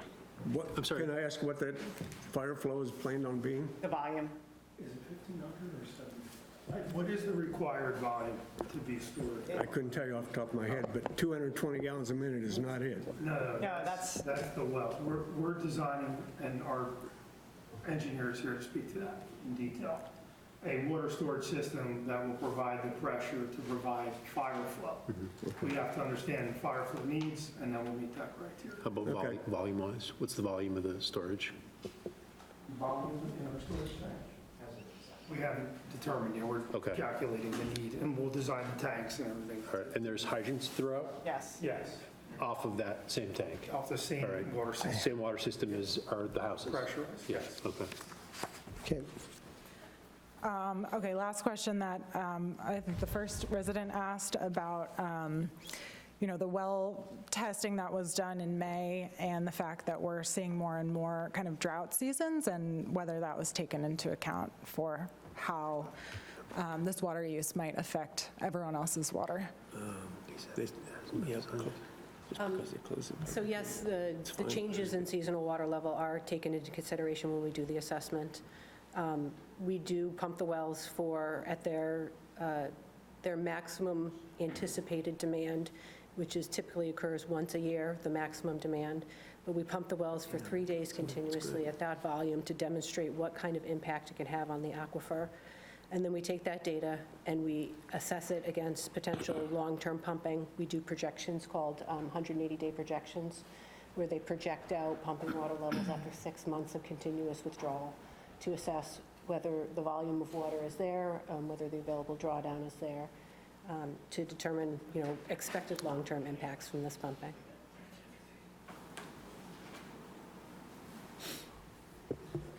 Okay, thank you. Next member of the public. Anyone else care to speak? I do have an email, excuse me, I'm going to go ahead and read this. I do have an email that we received from a gentleman that he asked that because he was not able to attend, that we read this into the record, which we will do, and it will be available for anybody in the planning department if they care to see it. And I'm going to try to summarize this because it's a rather long email. It's from Hugh O'Neill, a longtime resident in Stormville. And Hugh points out he's not opposed to the Montage development. As a matter of fact, he anticipates he may even be a future homeowner, which is actually pretty good news.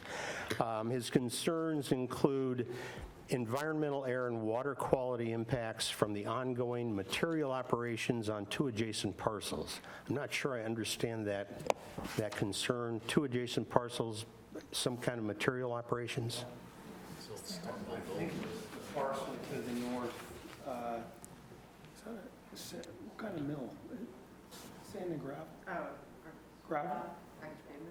Yeah. It's aggregate. Aggregate. There is a use off of 52. Okay, that has nothing to do with your project. with our project. Exactly. Talking about Dolomite, isn't that other one right on 52? I think is what he's talking about. Okay. Little quarry. So water source may not be a concern. He does ask, who's responsible for maintaining the pipes and everything, and I think that's been asked and answered. Yeah, the water district. They'll Got it. have benefit. Is there a recreational area that this community will be providing? Other than the open, passive open spaces, there are not, but there are connections through the sidewalk system to the town trail, and then your trail system that runs just north of Project. What's the name of it? It's the Appalachian Trail. The New York State Right. Rail Trail. Yeah. Okay, excellent.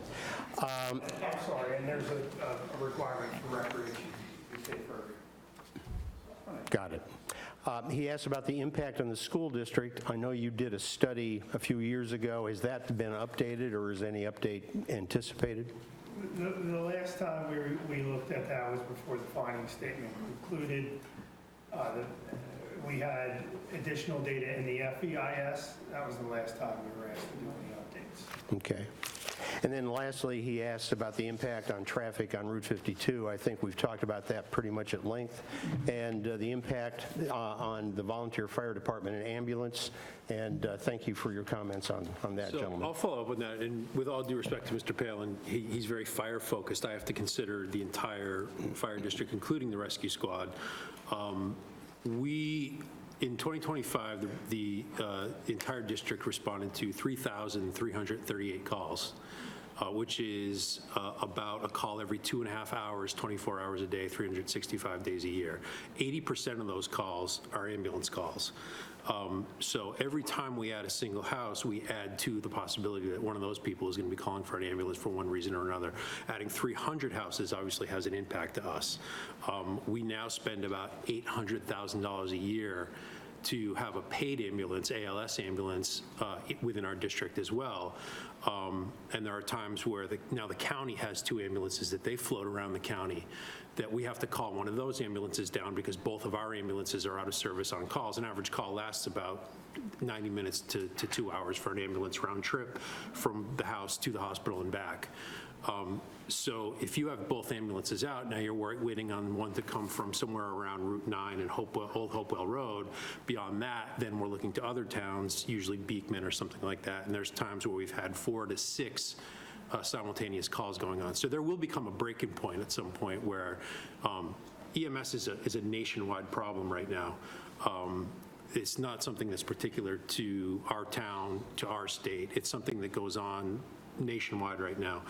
And until something major is done about that to mitigate this problem, it's going to continue to be an issue. And given the rising population and the density, the traffic, the car accidents, everything that comes along with that, the aging population, it becomes a problem that's outrunning any solution at this point. So it is something that weighs very heavily on us.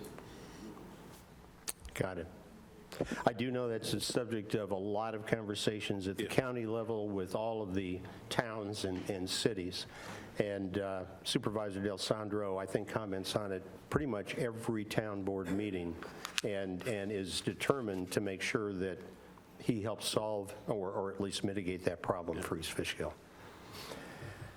Any other members of the public have a question or comment?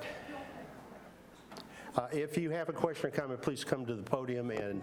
Approximate timeline, you say 40 houses first, then a traffic circle, then Summit Woods. Is there some kind of, I can't picture at all what's going to happen, if it happens.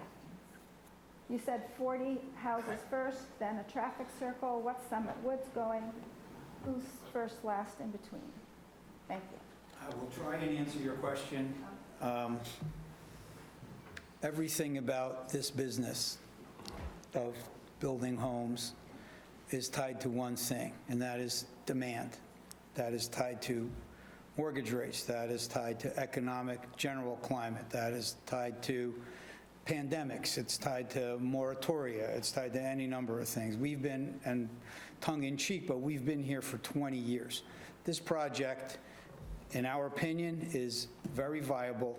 I believe we've done an excellent job of mitigating every concern that we've been asked to address environmentally, infrastructure, density, traffic, all of it. I think what you see here before you was a very realistic, will ultimately be a successful plan. Your question about when will it all happen, I don't have a crystal ball. More the sequence. The sequence will be that the first thing that happens with this project, once we receive all of our permits and finalize all of our development agreements, we will start construction on the infrastructure. That will be, first thing is wetland protection, environmental sensitive area protection. Then we start our storm drainage and our earthwork so that any impacts that we generate on site are mitigated on site. While that's happening, the presumption is the off-track sanitary sewer system will be under construction. It's being designed as a two-leg project, so that one piece from our entrance onto 52 out to the intersection with 376 is being built by ourselves and Summit Woods jointly. We will then tie into the piece that the town is constructing in the hamlet from the area near the fire department or the highway department up into the treatment plant. Those two legs will most likely be done parallel to one another at the same time. We can't put the first house, the first family into those homes until we can flush the toilets. And we can't do that until that sewer works on. So first and foremost will be the sanitary sewer line and the water line, the water system on site. As I mentioned earlier, within that first phase will be the traffic circle infrastructure. As the demand for the project increases, we will then bring in the second and third phase of the project. That's totally tied to supply and demand. I would have been retired a long time ago if I could predict that in the market, but I'm still here. So I hope that answers your question. You know, from start to finish, this project is 120 lots. It could take 3 years, it could take 5 years. And how about Summit Woods? I can't speak to them, but I know they're doing somewhat similar product to what we're doing. I think they're relatively close to us in terms of where we stand in the process. I would assume if the market is strong enough to warrant our initiating this project, that more than likely he would want to initiate there as well, but I can't commit for him whatsoever. So I hope that answers your question. Okay. Thank you. Thank you. Yes. Any further questions or comments by members of the public? Yes, one more. I'll be quick. Is there any proposed affordable housing within this, or no? Is there a percentage of it that could say, hey, is there a 10% we're going to sell at a discount to actually appease, to actually let people buy into this at an affordable rate? Is that something, Mark, you'd like to address? I would defer to our company president Okay. to make those decisions. Understood. I wanted to give him a break. He just sat down. This gentleman asked a very important question, and I don't shy from it for a minute. I can tell you that our company has experience building integrated projects that include what we call low and moderate income. Some municipalities call it income restricted. Some call it workforce housing. It has a lot of different names, but it responds to a very real issue. And I know folks here hate to hear that we're going to sell houses for $700,000. I can't build that project if I can't sell these houses for more than $700,000. I'm not going to get into the economics of it, but I don't know when the last time any of you folks built houses. Are there any builders here? I'd love to talk to you. How much does it cost a foot to build a single-family house? Per foot. Okay, a 2,400 square foot house with a 2-car garage and 4 bedrooms. What does it cost to build? Without the land, without the sewer, without the water, without the approvals, without any of that. There's a guy right there. Okay, let me in. 2,400 square foot house in this area, new construction, just the building costs alone are around $500,000. Okay, thank you. Now, how much does the land cost? How much does the approval cost? How much does the water and sewer cost? If I sell it for 700, I lose money. That's the real life today. I don't know if whose house is worth less than $500,000 in this town? I'm not trying to divert the conversation. No. Very real issue. We have built our company's been in business for 42 years in central New Jersey, Princeton area. New Jersey has a very rigid series of laws that requires every town, it's called the Mount Laurel Doctrine, look it up. It's been approved and challenged by the Supreme Court. It's a constant battle because towns like East Fishkill, towns like some of the towns, the more suburban towns, fight it tooth and nail. When we first bought this project 20 years ago, my first proposal was to do age-restricted with some smaller units. The administration at the time wanted to hear nothing of it and opposed it. So we came in under your prevailing guidelines, and we did exactly what your zoning ordinance allows us to do. That's why we're here tonight. So, to your question, this project, as currently conceived, does not. And frankly, I've done, how many, 300, 400 affordable units out of the thousands that we've built? In Dutchess County? No, not in Dutchess County, because I can't get a project like that approved in Dutchess, not on that property. And that's not where it belongs. That's not where it belongs. If you do affordable housing for workforce housing, people who make $50,000, $40,000, $60,000 a year, they can't afford a $700,000, they can't afford a $300,000 house and pay the interest rates that they pay. But they can afford a $150,000 townhome that's built as part of a much larger project. If that project was to support, even though that's not the right location for it, you want to put it where it's closer to services, closer, walkable to things, and there's land available there, or redevelop property. You can't do it at 1 house per acre. The density doesn't work. You have to do that at 7 or 8 houses per acre. And that means the houses are closer together, and yes, you do take a piece of it and you move it to a different area within the overall land plan, and that's where your affordable housing units go. But it's a very, I'll give you, I don't want to bore the rest of these folks. I'll give you a great tutorial on affordable housing. Like you were saying. Successful affordable Like where housing. you're saying, it takes, let's say, $500,000, and you're losing money, basically. I can't start that job So if I why sell the start? houses for half. Excuse me? Why start it if you're Because gonna they're not lose going to it? sell, because they're going to sell for more than 700. So I tell you what, so I think we do have the answer to that question, but let me say this. The town just completed and passed its comprehensive master plan. And part of that comprehensive master plan was studying what is it that we need to look at in terms of housing for people who live here, for the young people who work here and want to come back. And all of that is actually going to be looked at. Now, it's not going to happen in 2026, anything, but there's a variety of different housing styles, attached housing, small houses, cottages, and the question is, where would you put them? What kind of housing styles really fit well with the character of East Fishkill, and which ones are the kinds of things that can be afforded by the people who are already here as residents. And I think that responds in part to your question. It's still pretty broad statement of vision, but something will happen. I do appreciate it. Yep. Thank you very much. And, yes, sir. Comments or questions? Sure. If you come to the podium. Can you sign it? John Hancock?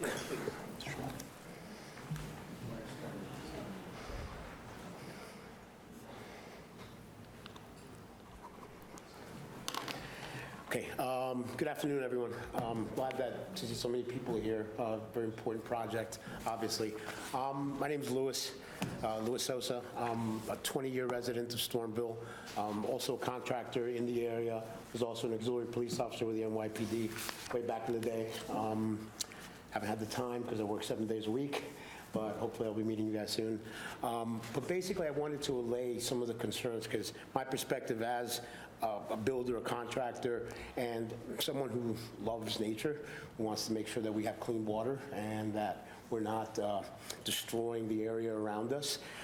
There were a lot of valid concerns here with regards to water, for example. One of the things that as a contractor I know is that you can be in one property here, and the next property right next door may have a terrible pump, a terrible well. Well location is really localized. So that's something where I know a number of the folks here had concerns about that. I'm not a water pump guy, or well guy. I can direct you to the right person, but there are ways to mitigate that individually because that's usually an individual problem, not a wide-ranging area. So with regards to the fire department, water in other areas is not going to be affected by the use in this area for the most part. Okay, and again, I'm not an expert on that, just dealing with individual homes. One thing with regards to the costs, I do renovations. I'd love to do new home construction. It's just not really feasible on a small scale. the cost of land, the regulations, the material costs, the labor costs. It is very prohibitive. Couple things to keep in mind. These are going to be moderately priced homes. When I am able to do new home construction, it's in the $1 to $1.5 million range, because those are the only ones that are affordable to little guys like myself, okay? Keep in mind, these folks are going to be paying property taxes. So just to kind of allay some of your concerns, and I don't know the company, this is really the beginning. I got a letter a couple weeks ago, and I said, let me pop in and see. But they're going to be paying property taxes. So libraries, fire department, roads, we're going to have more resources to pay for these things. You know, road maintenance is not great. We all know that. Well, we have the same number of roads, but there's going to be more money coming towards them if we allocate it properly. And that's, I think, incumbent upon everyone here to make sure that folks in the town governments are able to do that, to allocate those funds properly. So affordable housing, there are ways to do that. There's so many properties that I've looked at, not just in East Fishkill, but throughout the whole area. You can't touch them. You can't touch them. And if you want affordable housing, the way you do that is you do condominiums, you do townhouses. I'm sorry? What's that? You want me to take your property? Oh, sign it over here. Oh, well, there's a way to do that, and there are places in which to do that. Because of the zoning laws and regulations, it's almost impossible. So the prices here, it's going to increase the value of your home. Okay, keep that in mind.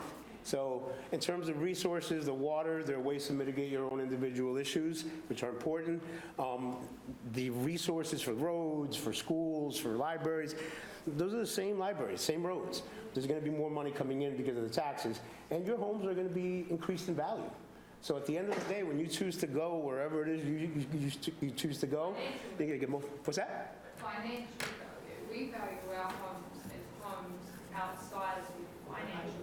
We enjoy the views in the backyard. Absolutely. Quiet drive home. Absolutely. I had a bobcat in my backyard not too long back, and it was a beautiful thing. The more we build up, the less of that we have. This is, right, no, and I agree. If we were building buildings like in the city, then you would have issues.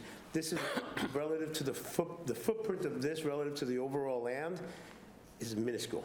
This is one project, two projects. 300 houses, yeah. I just don't think that the impact is going to be that anywhere detrimental. You have to excuse me, because we're getting a little bit off topic. Tonight was really more for public hearing for the project, but thank you for your comments. Appreciate that. If there's no other comments, I'm going to turn back to our professionals and ask, are there any? I just had a question to find the document. Okay. You mentioned before there's like a cumulative study for us. So as obviously this is one development, Summit's another. If you look on the Dutchess County major projects for the town of East Fishkill, there's a few more for Stormville in the works. Is there somewhere where we can find any information that we have as a town to look at, any studies that have been made for us to know, well, you know, if this gets approved, then that gets approved, and then it's tumbleweed, what we're looking at? So it's a little bit of a complicated answer, but basically both of these projects came in around the same time. So they had to assess each other because they were in what we call in terminology the no-build list for each other. So like when the school districts were notified about Montage, for example, they also had Summit Woods on their list. So the school districts were taking into consideration both projects. As the traffic engineer described, the traffic studies included in their no-build list both projects. As far as the wetlands and all of the permitting that's going along with the wetlands and the impacts to wetlands, both are under review by the New York State DEC at the same time, so those were evaluated. Both projects had their impacts evaluated pretty much in the same time frame. But there's a whole bunch of other projects that may have come in before or after, some of which may never be built or may ultimately be built. And depending on when they came in and what they were required to include in their studies, they may or may not be within these projects no build. So it kind of depends, but as far as these projects are concerned, there's 2 places where you can go. There's 2 websites, and one is, as Mark said, and you can just make sure I'm saying this right, www.montage@eastfishkill.com, and then Summit Woods, which is the one that's right next to Montage. I just pulled up their website So these as two well. are just within their scope of each other, which is why they have cumulative effects on each other. Right, the It's not website- like a locality or... The traffic, and again, I can't really speak to the traffic, but I believe, because our traffic engineer's not here, but I believe our traffic impact study also included a lot of other projects in it. The stuff in Stormville Landing as well, and- 16. Yeah, I think, and I can't remember the timing because it's been for so long, but I think like there was also projects proposed at different times for the airport. Yeah. Currently, right now, there isn't one proposed for the airport, but that traffic may or may not have been included in the traffic studies at the time, for So as example. proposals fall off and new ones are added, and they do have to communicate have with to each other. update, So and- if this one gets approved and Summit gets approved, then the next one would have to take into account this original impact, and then they have to build on top of that, or? Yes. Yes. Right. Yes, so they have to, there's also like a, and again, I'm speaking traffic engineer, but there's also a background growth that has to be included in a traffic study as well, like just a standard percentage. And theoretically, the agencies, the different state agencies are keeping, all of these projects, like for DOT, for example, they know of all the different projects happening, and they're considering all the impacts from all these projects, which is what is ultimately included in their permitting. So, And as for us, the best way for us to keep up to date with that would be with you guys, with the planning board, or would there be a yearly document that we would be able to, guys, I saw the Dutchess County one that Well, even Yeah. our Where's the agenda town has report, our current major stuff projects too? and projects that are yeah, in the wings, right? Yes. Our agenda? So our agenda does include lists of projects that the planning board that are currently somehow in process with the planning board. Right. And that will give you a list. As far as these 2 projects are concerned, you have to go to the individual websites, but you're right, Dutchess County does also, every year, I update the planner and Major the county projects with the plan. major projects that are happening, yeah. All right, thanks. But if you have any other specific questions, you can also contact me or come to the planning office, and I can try to walk you through some of the stuff. Thank you. You're welcome. Nice. Are we going to get to the Townsend Estates? We will, hopefully momentarily. So as we're kind of coming to the end of this process, I just wanted to check with our professionals, see are there any final comments or questions that you have before we move on? Not other than, I can just tag on to what you were saying before when they were talking about, the gentleman was asking about the flooding. That is something that we're looking at, and part of the process that we were looking at before, we recently got a copy of their actual updated flood map. So we will ensure that that is looked at with the full utility design, with the bridges and with all the water and sewer crossings. Got it. And then I think, Yeah, the only thing I'll add in our internal discussions that we wanted to see the MOU pretty close to being finalized before we close the public hearing. got it. And we may also have some further traffic questions or comments from our traffic engineer, who unfortunately is not here. I want to congratulate you. I think you guys have made extraordinary progress, and I congratulate you on having acquired the property and coming up with a great sewer and water plan. But I think what we want to do is adjourn the public hearing for tonight and continue it next month, where hopefully we might be able to then bring it to a completion. Let me ask and defer to our attorneys on that one point, because I believe we have an understanding and think that we are a little further along in the MOU process, but let them speak to that. I want to thank the board, Mr. Chairman, all the members of the board, staff, prior members, the public for your comments, our consultants. This takes a lot of tenacity, patience, dedication. 20 years is a long time. A lot has happened in my life in 20 years.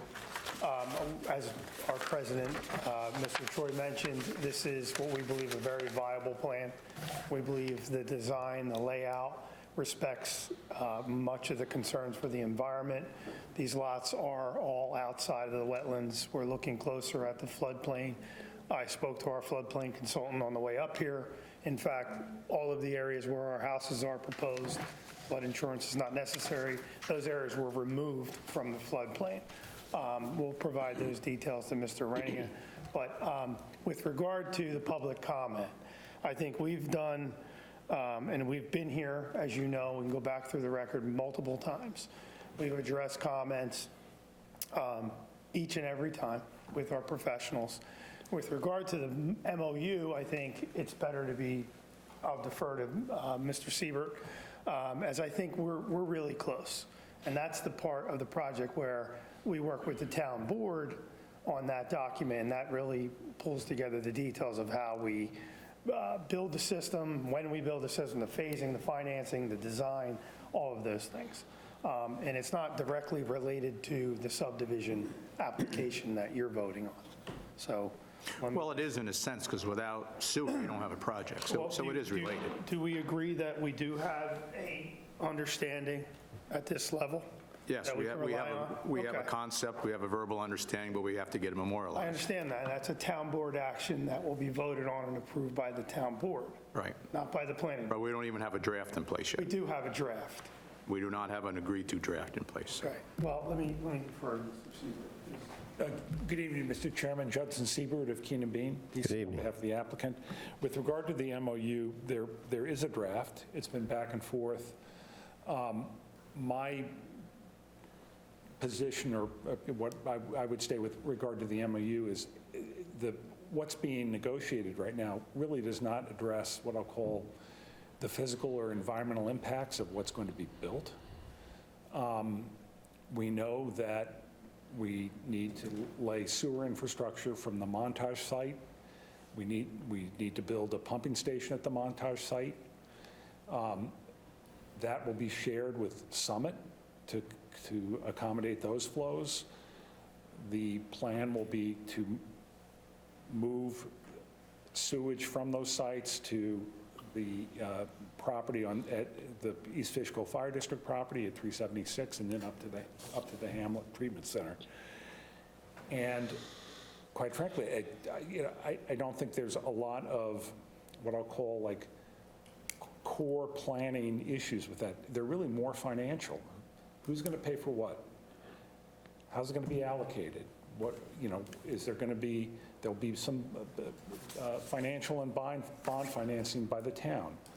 And I also want to point out with regard to that sewer connection that it is not only going to accommodate Summit and Montage, but part of that will also provide access for underutilized or underserved commercial properties at the 376 and 52 intersection. So there is a benefit on this. So I guess my view is to keep the public hearing open while we negotiate the MOU is just going to kind of extract the public hearing process when there's really not much more to say about that with regard to what the planning board's going to do. I would ask that we close the public hearing. If there's any concern with regard to closing the public hearing and starting a time clock, because we recognize that that's something under town law that then puts, a timeline for decision.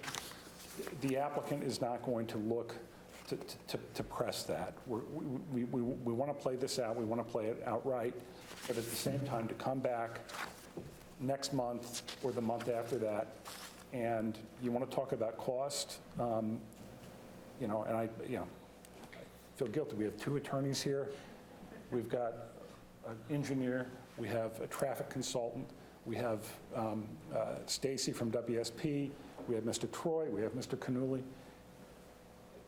At some point, this process can wrap up with comfort that, one, you're not going to be under time pressure, and with regard to the MOU, that'll be played out with the town board, and the engineering, those specifics will still be worked out internally, but not done in public month after month. So my request would be close the public hearing again with an understanding that we are not going to press the town board, or the planning board rather, under the town law to make a determination, that we're going to continue to work through this process. And I'd ask that the public hearing be closed.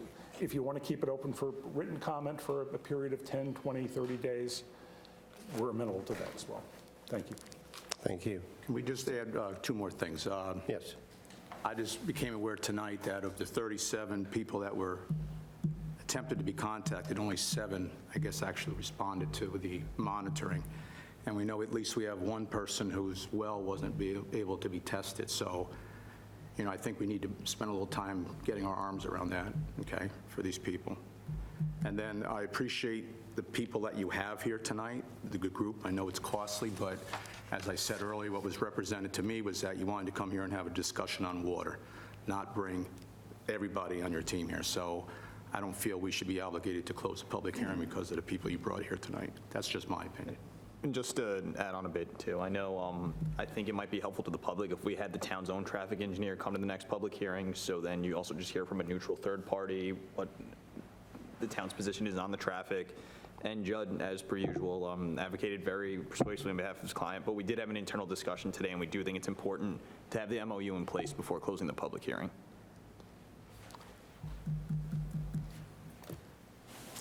I don't think the intent is to drag this out month after month after month. I think probably the intent is really to wrap up the MOU as quickly, as expeditiously as possible. I appreciate all of the professionals you brought. I do understand the expense associated with that, and the last thing we want to do is exacerbate that situation. I think a lot of the technical questions, many of those have been answered tonight, and I think we can refer people to the minutes of the meeting should any additional same questions come up. But I think all things considered, it leaves us with the need to at least extend this to another month. Mr. Chairman, obviously, we're agreeable to that. And Mr. Bryan, I don't know who represented that we'd be back here just for water. I apologize. Oh, did I? Okay, I don't recall doing that at all, ever. It was in a Zoom call, so maybe something got lost in translation. I'll give you the benefit of the doubt. Maybe it didn't translate exactly to the way I meant it to be, but I wouldn't have brought everybody here if that was the case. In any case, we agree, obviously. We'd like to focus on addressing Mr. Renia's comments for the conventional lot layout, which I think we'll have wrapped up before we come back. I think before we come back, we'll also have what we believe a final form MOU. And I think we can get you the details you need. And I think we need to have a dialogue on this. On that water, we'll connect with on a water sampling. Ms. Steiber, and I think having those 3 things, we come in, provide that update, and hopefully it'd be a nice evening with you, Mr. Chairman, and we could possibly close the public hearing. Got it. And obviously, any decisions are going to be conditioned upon all the outside agency approvals and all the details being met in the resolution compliance plans. Thank you. I appreciate your flexibility. I appreciate your thoughts on that. So with that, I'll accept a motion to adjourn the public hearing to our February meeting. So moved. Second. All in favor signify by saying aye. Aye. Any opposed? Thank you again. Thank you very much to all of you. We're getting there. So the next item on the agenda that we can get prepared for as people file out is the public hearing for Townsend Estates. And I'll accept a motion to open the public hearing for Townsend Estates. So moved. All in favor signify by saying aye. Aye. Any opposed? Okay.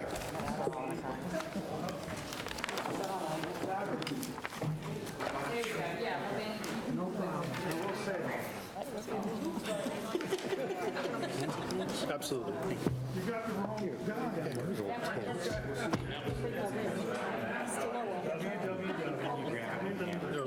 Yeah, that's I think we're going to resolve it. Yeah, that's all we're going to do. Hold on.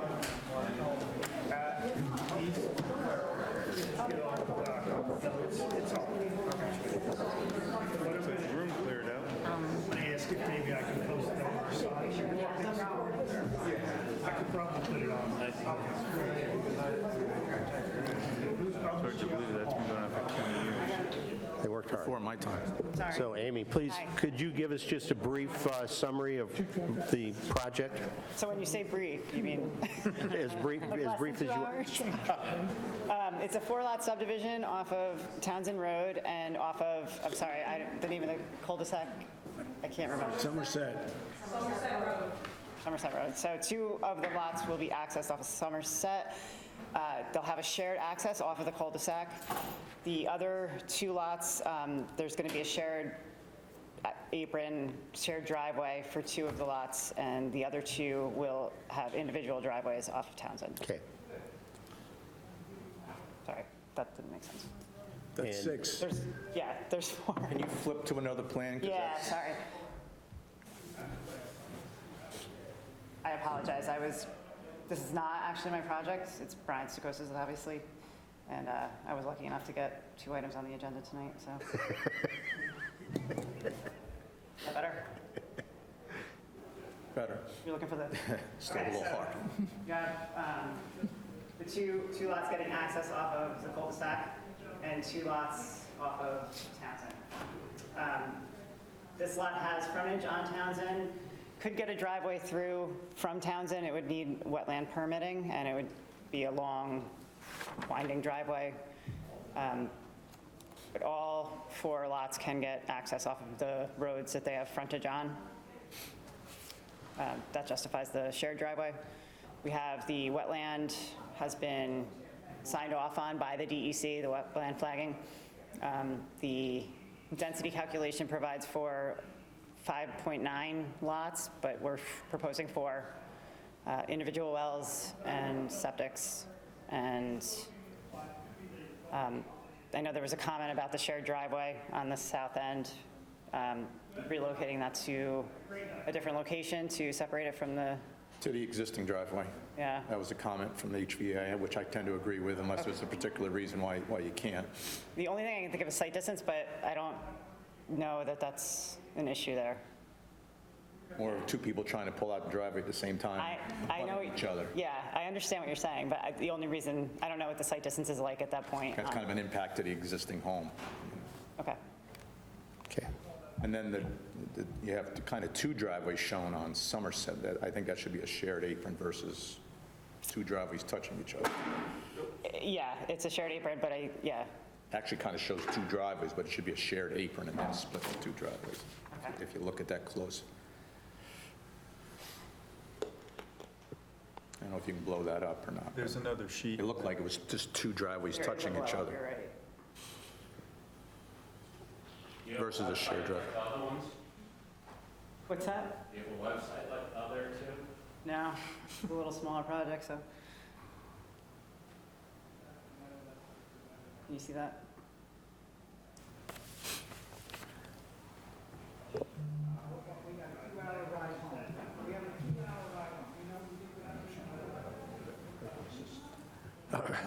Wrong way.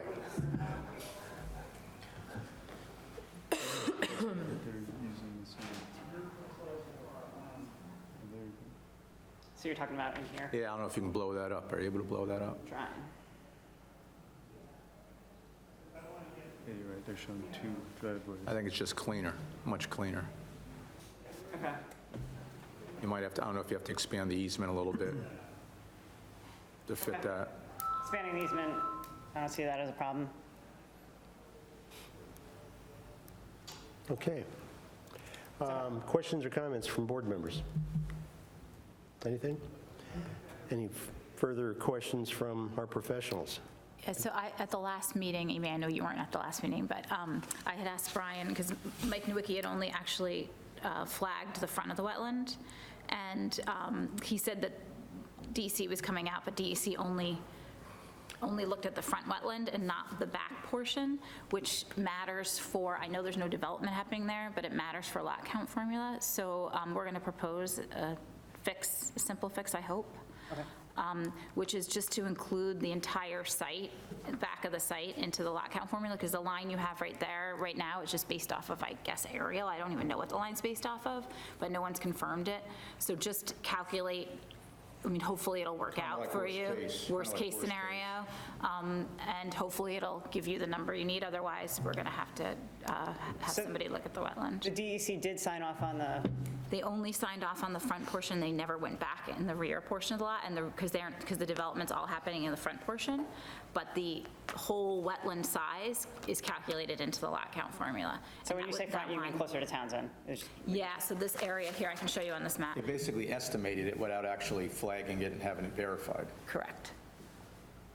I thought from the last meeting they were going to include that. Correct, that's what I thought too, but and then DEC was out somehow at the end, so out here was never verified, this area. Just follow the proper line because it kind of follows it So anyway. you're adding this much more? So if you add the, Well, that was floodplain, so we think he deducted it? No, because you can't, it doesn't get double counted. Okay. Right. Exactly. So deduct the floodplain and then, yeah, so just assume this whole area is wetland. where's the wetland line now? It's somewhere in here, yeah, it stops there, Only the orange is what yeah. actually got flagged, so that's just being So guesstimated. I'm just adding all this, Yeah, the whole green area, yeah. property line. That's the That would be, so you wouldn't have to, but not the floodplain area. It's already calculated. You can take a copy. yeah. Yeah, so, You can have Brian call one. yeah, Put it as a comment. yeah. So hopefully that's easier. it'll work out for you so that you wouldn't have to have it delineated to get it. Just take the worst case. And you may Okay. have already done that, but we don't know. So if you're ready, Amy, I'm going to call on members of the public who may have comments. First member of the public, please come and sign in and let us know who you are.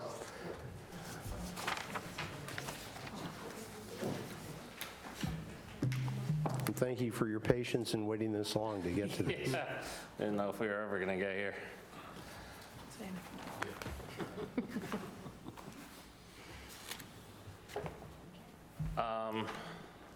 So I'm Dave Folk. I live on Somerset currently.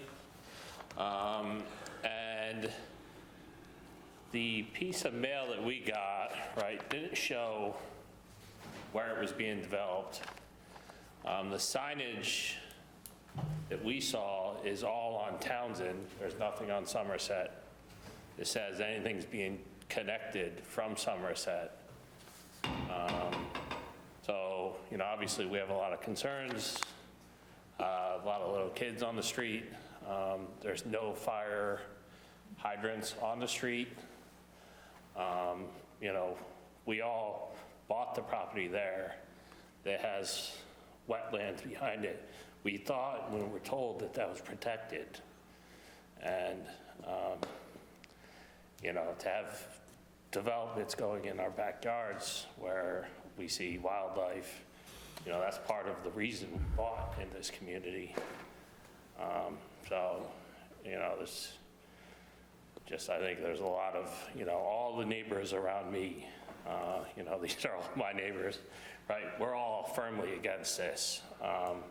And what we still don't understand is, the impact with the view from our houses, the impact on that little dead end that we have today, right? That we value all our neighbors. And then is there going to be connections to Townsend or no? Through? Yeah. No. So Amy, whenever you respond, if you'd use the mic, appreciate it. Thank you. The only thing I would, If I may. Okay, so no, there's not going to be a connection through the property from Somerset to Townsend. That's mostly wetland. That part is protected through there, so that can't be disturbed. Also, those parcels drop down at least 10, 15 feet, so those houses are going to be much lower than the cul-de-sac elevation. Okay. So, So wait, so these are, here, so yeah, these are the first we've ever seen. We saw the property. so those houses off of Somerset are located here-ish. That's a pretty significant drop down. And where's 84? 84 is, So we're going to Here. lose all those trees between, no, you're not, no. no, We can limit- 84 is, because we can already see 84. yeah, to the southeast, Right, so I the trees guess. are already thinning, we're already having lots of trees. Well, we can do, so where is 84? It's not going to expose 84 to you, Yeah. my recollection. 84 is right here, Yeah. Okay. So and the Sconic's right here. you have, a 50-foot side yard setback in the zoning district, I believe, 50 or 40, and we can make that. Front yard's 50, side yard is 25, isn't it? Are we in an R1, right? Yeah. Yeah. I will say, when we were reviewing this, the original filed map for your project, for your neighborhood, left like a 50-foot swath right at that location for like the road to be extended. So I guess back then, the thought was at some point there might actually be a road extended. So with that said, 2 houses is much better than a road and a bunch of houses, you know. So, Well, I don't know. for what that's worth. 84 is right there. What that's worth. We hear the 84 noise. Obviously, that's a concern, right? And then, Sorry, I think there's a bigger lot setback off of 84 and it's kind of, I think it's 100 foot. 100 on 84, yeah. Yeah, so you can't, they can't build further, closer to 84 than where the house, see this dimension here, that's 100 foot. Yeah, there's a 100-foot non-disturbance area So from those trees- 84 to wherever the disturbance is, the disturbance is. 100 feet of trees that will not be disturbed. and who's building this? Mid-Hudson Development Corp. The house, how big are the houses? They're probably in the 3,000 square foot range. Okay. Sometimes they'll do, So when my house was built, we have a lot of sink holes. And it turns out they buried construction material on my site. So I just had to spend... And tree stumps, sorry. I just had to spend $10,000 to repair my driveway from a sinkhole because my driveway was sinking. So, you know, I'm just done with development. It just seems like, you know, all we do is keep just adding, and we're losing the forest that we all, you know, I just moved back up here. I grew up in the area. I went down to the city for 20 years, moved back because I value this, but projects like this, you know, I'd rather just sell my house and move, you know, further into the woods.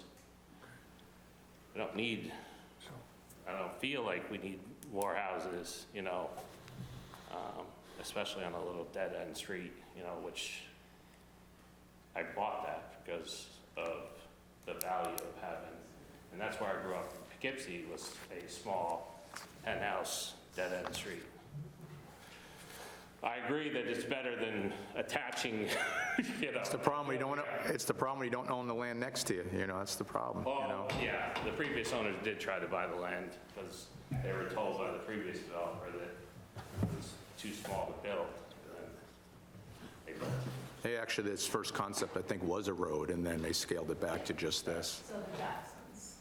I'll give other. No. No. Okay. Thank you. Hi, my name is Vivian Morales. Born and raised in New York City, I moved to Dutchess County 24 years ago from Westchester. And the reason why was because my son, who today is 25 years old, almost got killed in my driveway in Westchester. I live in the cul-de-sac. I am the house in the cul-de-sac.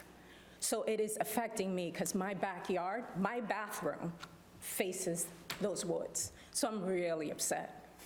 I moved here 24 years ago, and I paid more than the price that this man is building today. And I'm still here, and I contribute to my community, and even though I work in the city and in Westchester, I shop local because I want my community to continue to progress. So I'm really upset about this. I too have a mother who's legally blind that lives with me 6 months out of the year. So having 2 driveways right next to my house, it's very impactful to me and my family. And today I have a grandson that comes, that's 3 years old, and he plays in that cul-de-sac. So it affects me, it affects my family, and it affects my neighbors.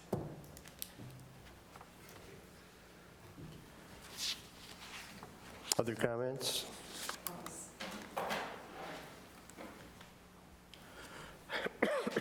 Hi, I'm Seema Bhatt, also live on Somerset Road, so just more background about the street, it's 23 homes, it's a cul-de-sac, We've all been there over 21 years. And it's a street that doesn't have any sidewalks.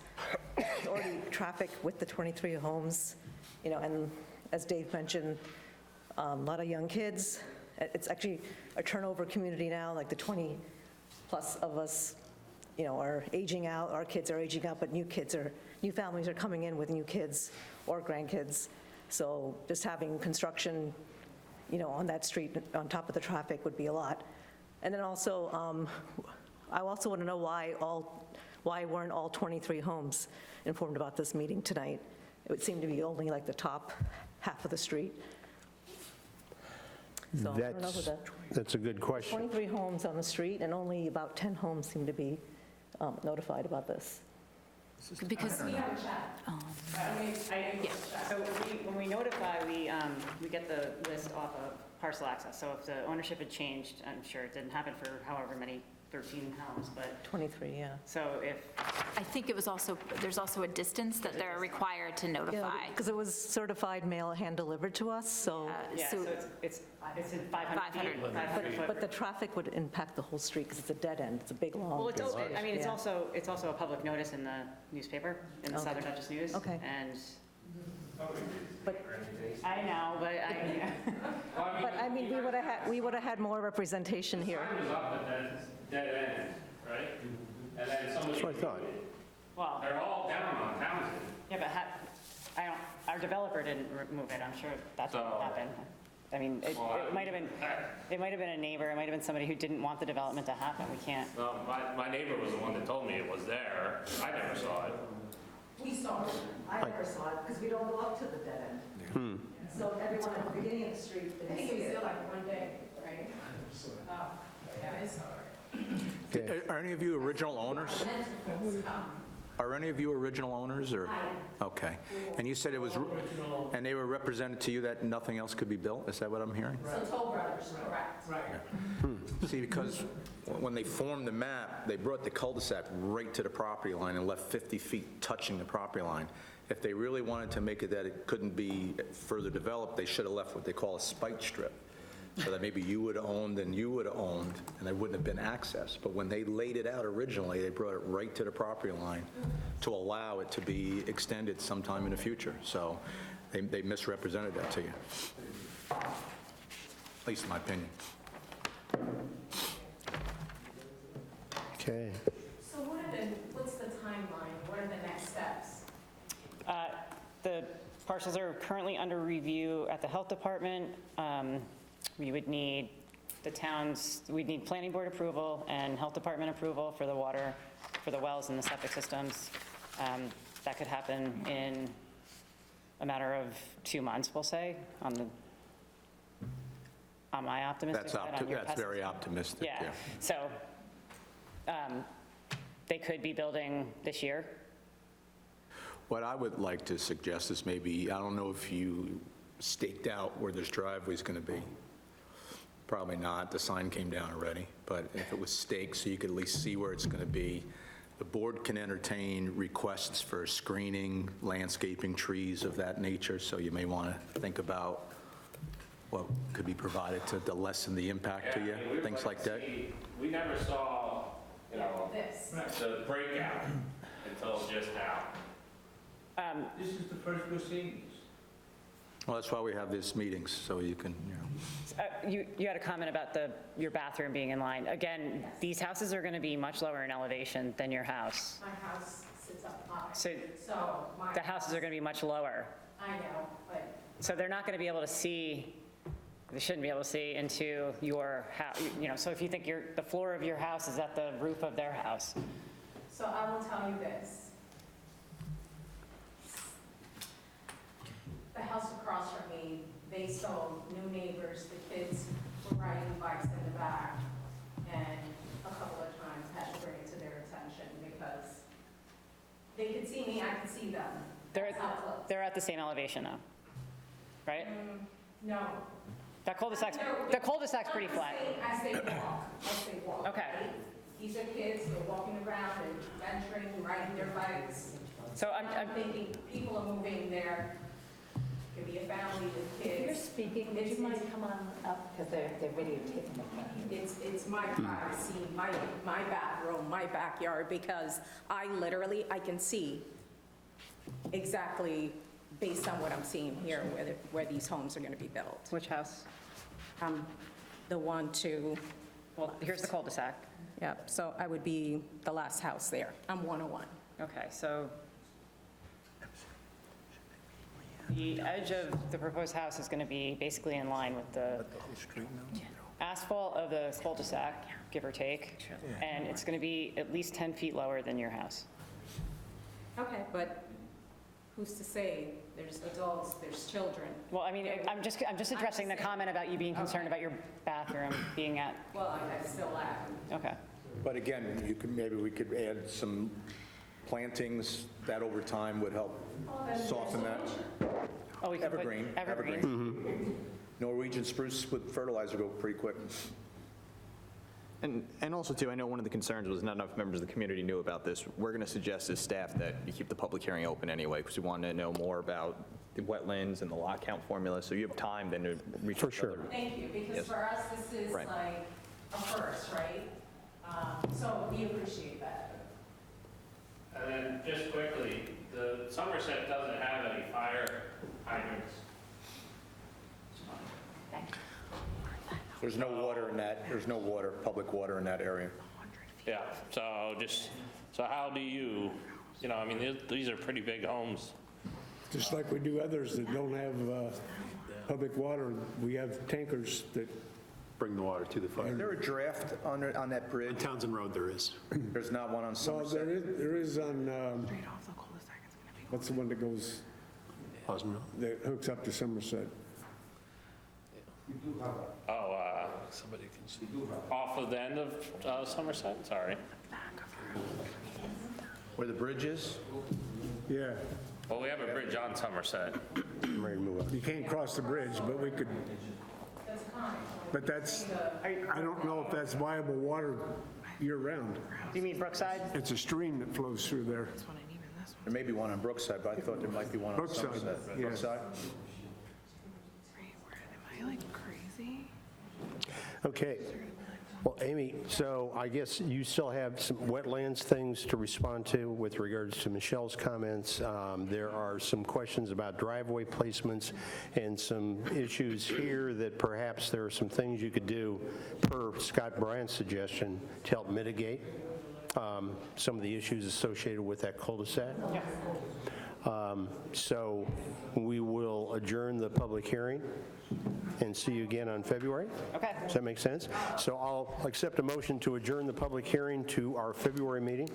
So moved. Second. All in favor signify by saying aye. Aye. Any opposed? Okay, thank you. You'll have an opportunity to speak again. Yeah, and if in the meantime, if you choose to give us written comments, feel free to do that. You can send those written comments to our planning department, and Jackie Keenan can actually tell you how to direct those, and then we will read those into the record if you're not able to make the next meeting. I think we were all just unsure where these four houses were going, and now it's a little clearer. clearer. Yeah. Two on Townsend and two at the cul-de-sac. Yes. Yes. Right. Is the current plan. What are the values of these homes? Approximately? They're usually built, the customer decides what house they want built. It's hard to say. So they're probably going to be in this 5 to 750 range. I don't know. It's hard. Maybe on Townsend Road, but my guess would be on the cul-de-sac higher.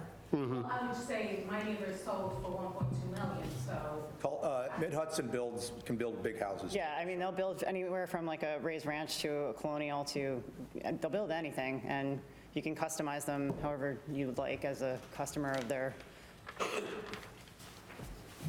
I'm sure they'll fit the character of the neighborhood. How deep into like the woods will the homes be? Off of the cul-de-sac? Yeah. Not very.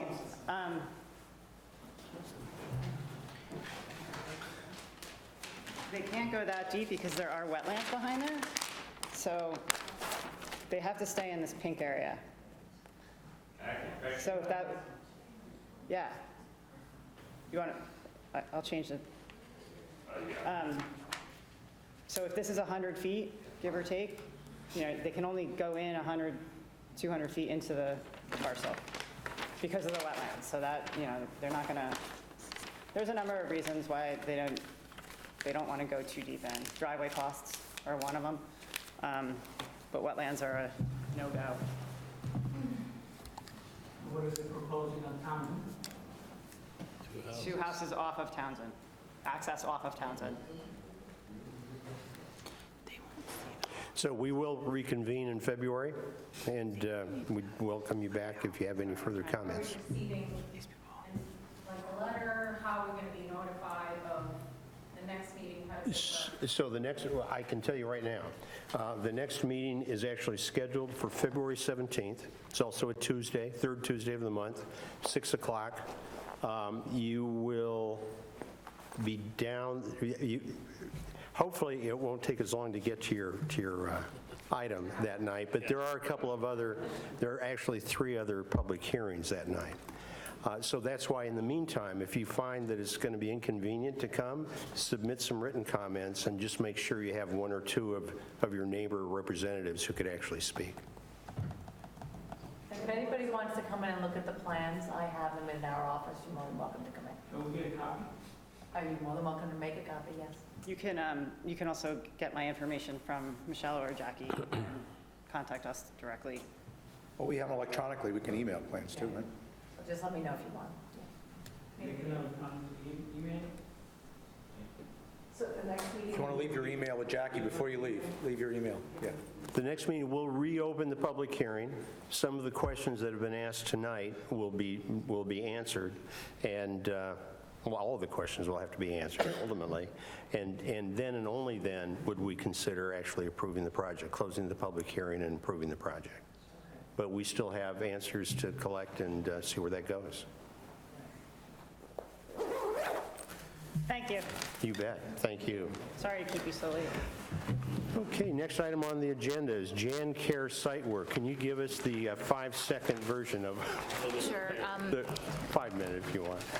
Jan Care was a former chiropractic office that did some interior and exterior improvements to the site, and there was no existing site plan on record, so we asked the applicant to prepare an as-built survey to function as a site plan ultimately, and they did that. They've created a survey with all the new, captured all the new improvements on the survey, so now we have basically what's functioning, going to be functioning as a site plan, and we're just wanting you guys to bless the site plan.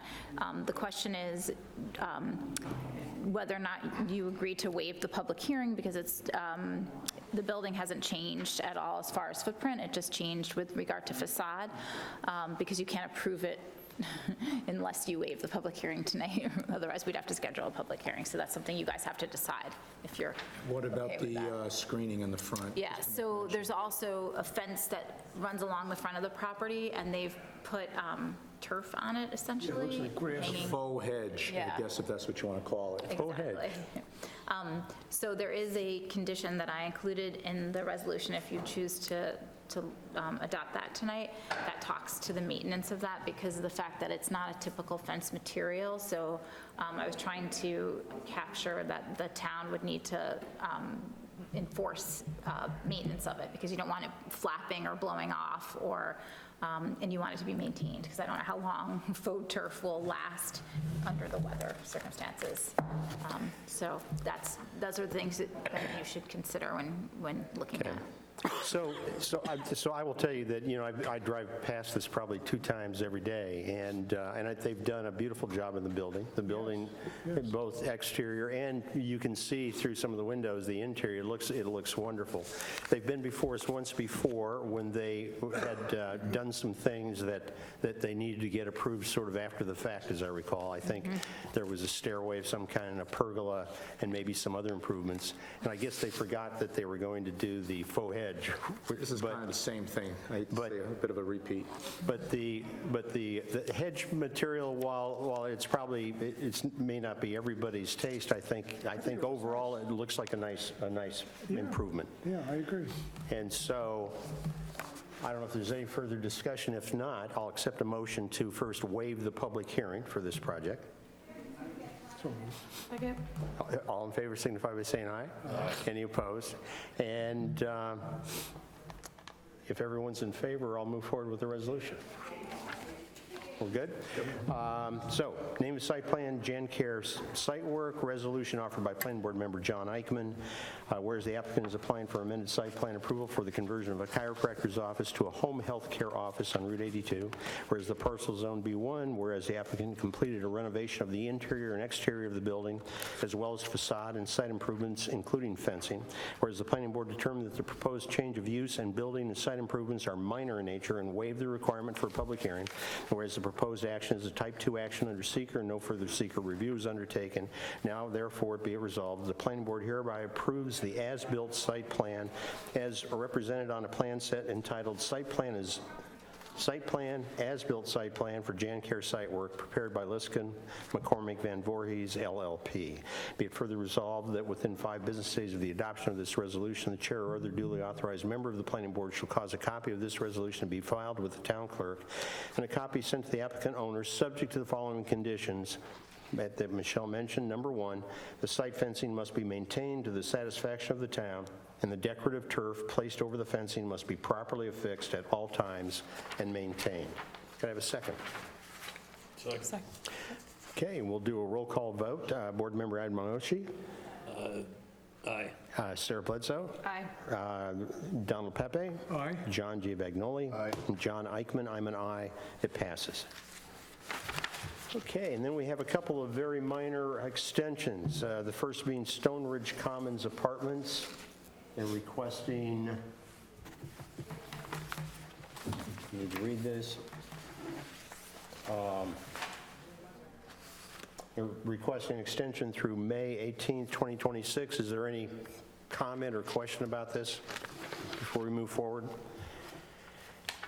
And I do have a resolution extending final site plan and special permit approval, Stone Ridge Commons Apartments, resolution offered by Planning Board member John Eichman, whereas Stone Ridge Commons Apartments was granted final approval on May 18, 2021 to allow the development of 51 apartments in 2 3-story multifamily apartment buildings, 105 parking spaces, stormwater management practices, and associated site amenities on 2 parcels totaling 6.65 acres, whereas the applicant received a 6-month extension to November 18, 2022 to complete the required town sewer and water improvements. And whereas the applicant continues to work to complete the required town sewer and water improvements, and whereas the applicant is requesting additional extensions through May 18th, 2026 to complete these improvements, now therefore be it resolved, the Planning Board hereby extends final approval of the site plan titled Stone Ridge Commons, prepared by Day and Stokosa Engineering PC, dated 9/27/19, last revised 4/19/21, subject to the applicant meeting the final site plan conditions contained within the May 18th, 2021 resolution of site plan approval, and the following conditions. Number 1, payment of a fee not to exceed $100,000 towards the traffic improvements to be made prior to the issuance of the certificate of occupancy.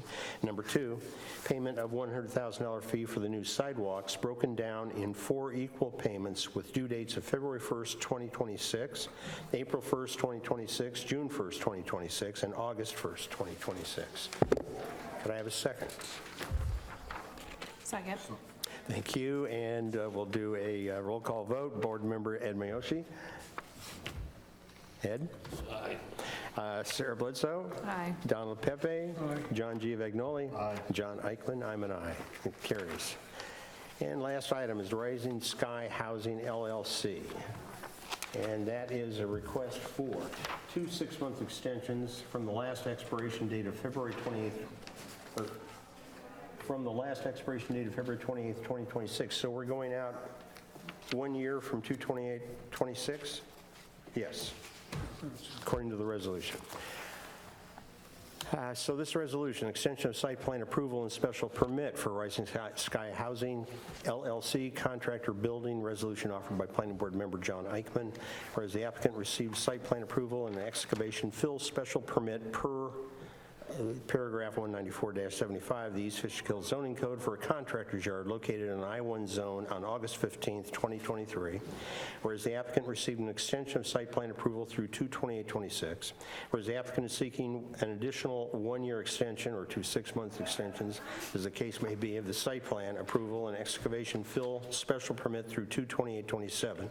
Now therefore it be resolved that the planning board hereby approves a one-year extension of the site plan approval and excavation and fill special permit for Rising Sky Housing LLC through 2/28/27 as represented on a map entitled Rising Sky Housing LLC, contractor building prepared by Berger Engineering and Surveying LLC, dated 1/27/23, last revised 7/31/23. Could I have a second for this resolution? Second. And we'll do again a roll call vote. Ed? Aye. Sarah? Aye. Donald? John? Aye. And John Eichman, I'm an aye, carries. And I think that concludes the business for the planning board, so I'll accept a motion to adjourn. So moved. Second. All in favor signify by saying aye. Aye. Any opposed? Okay. Thanks, guys. Thank you.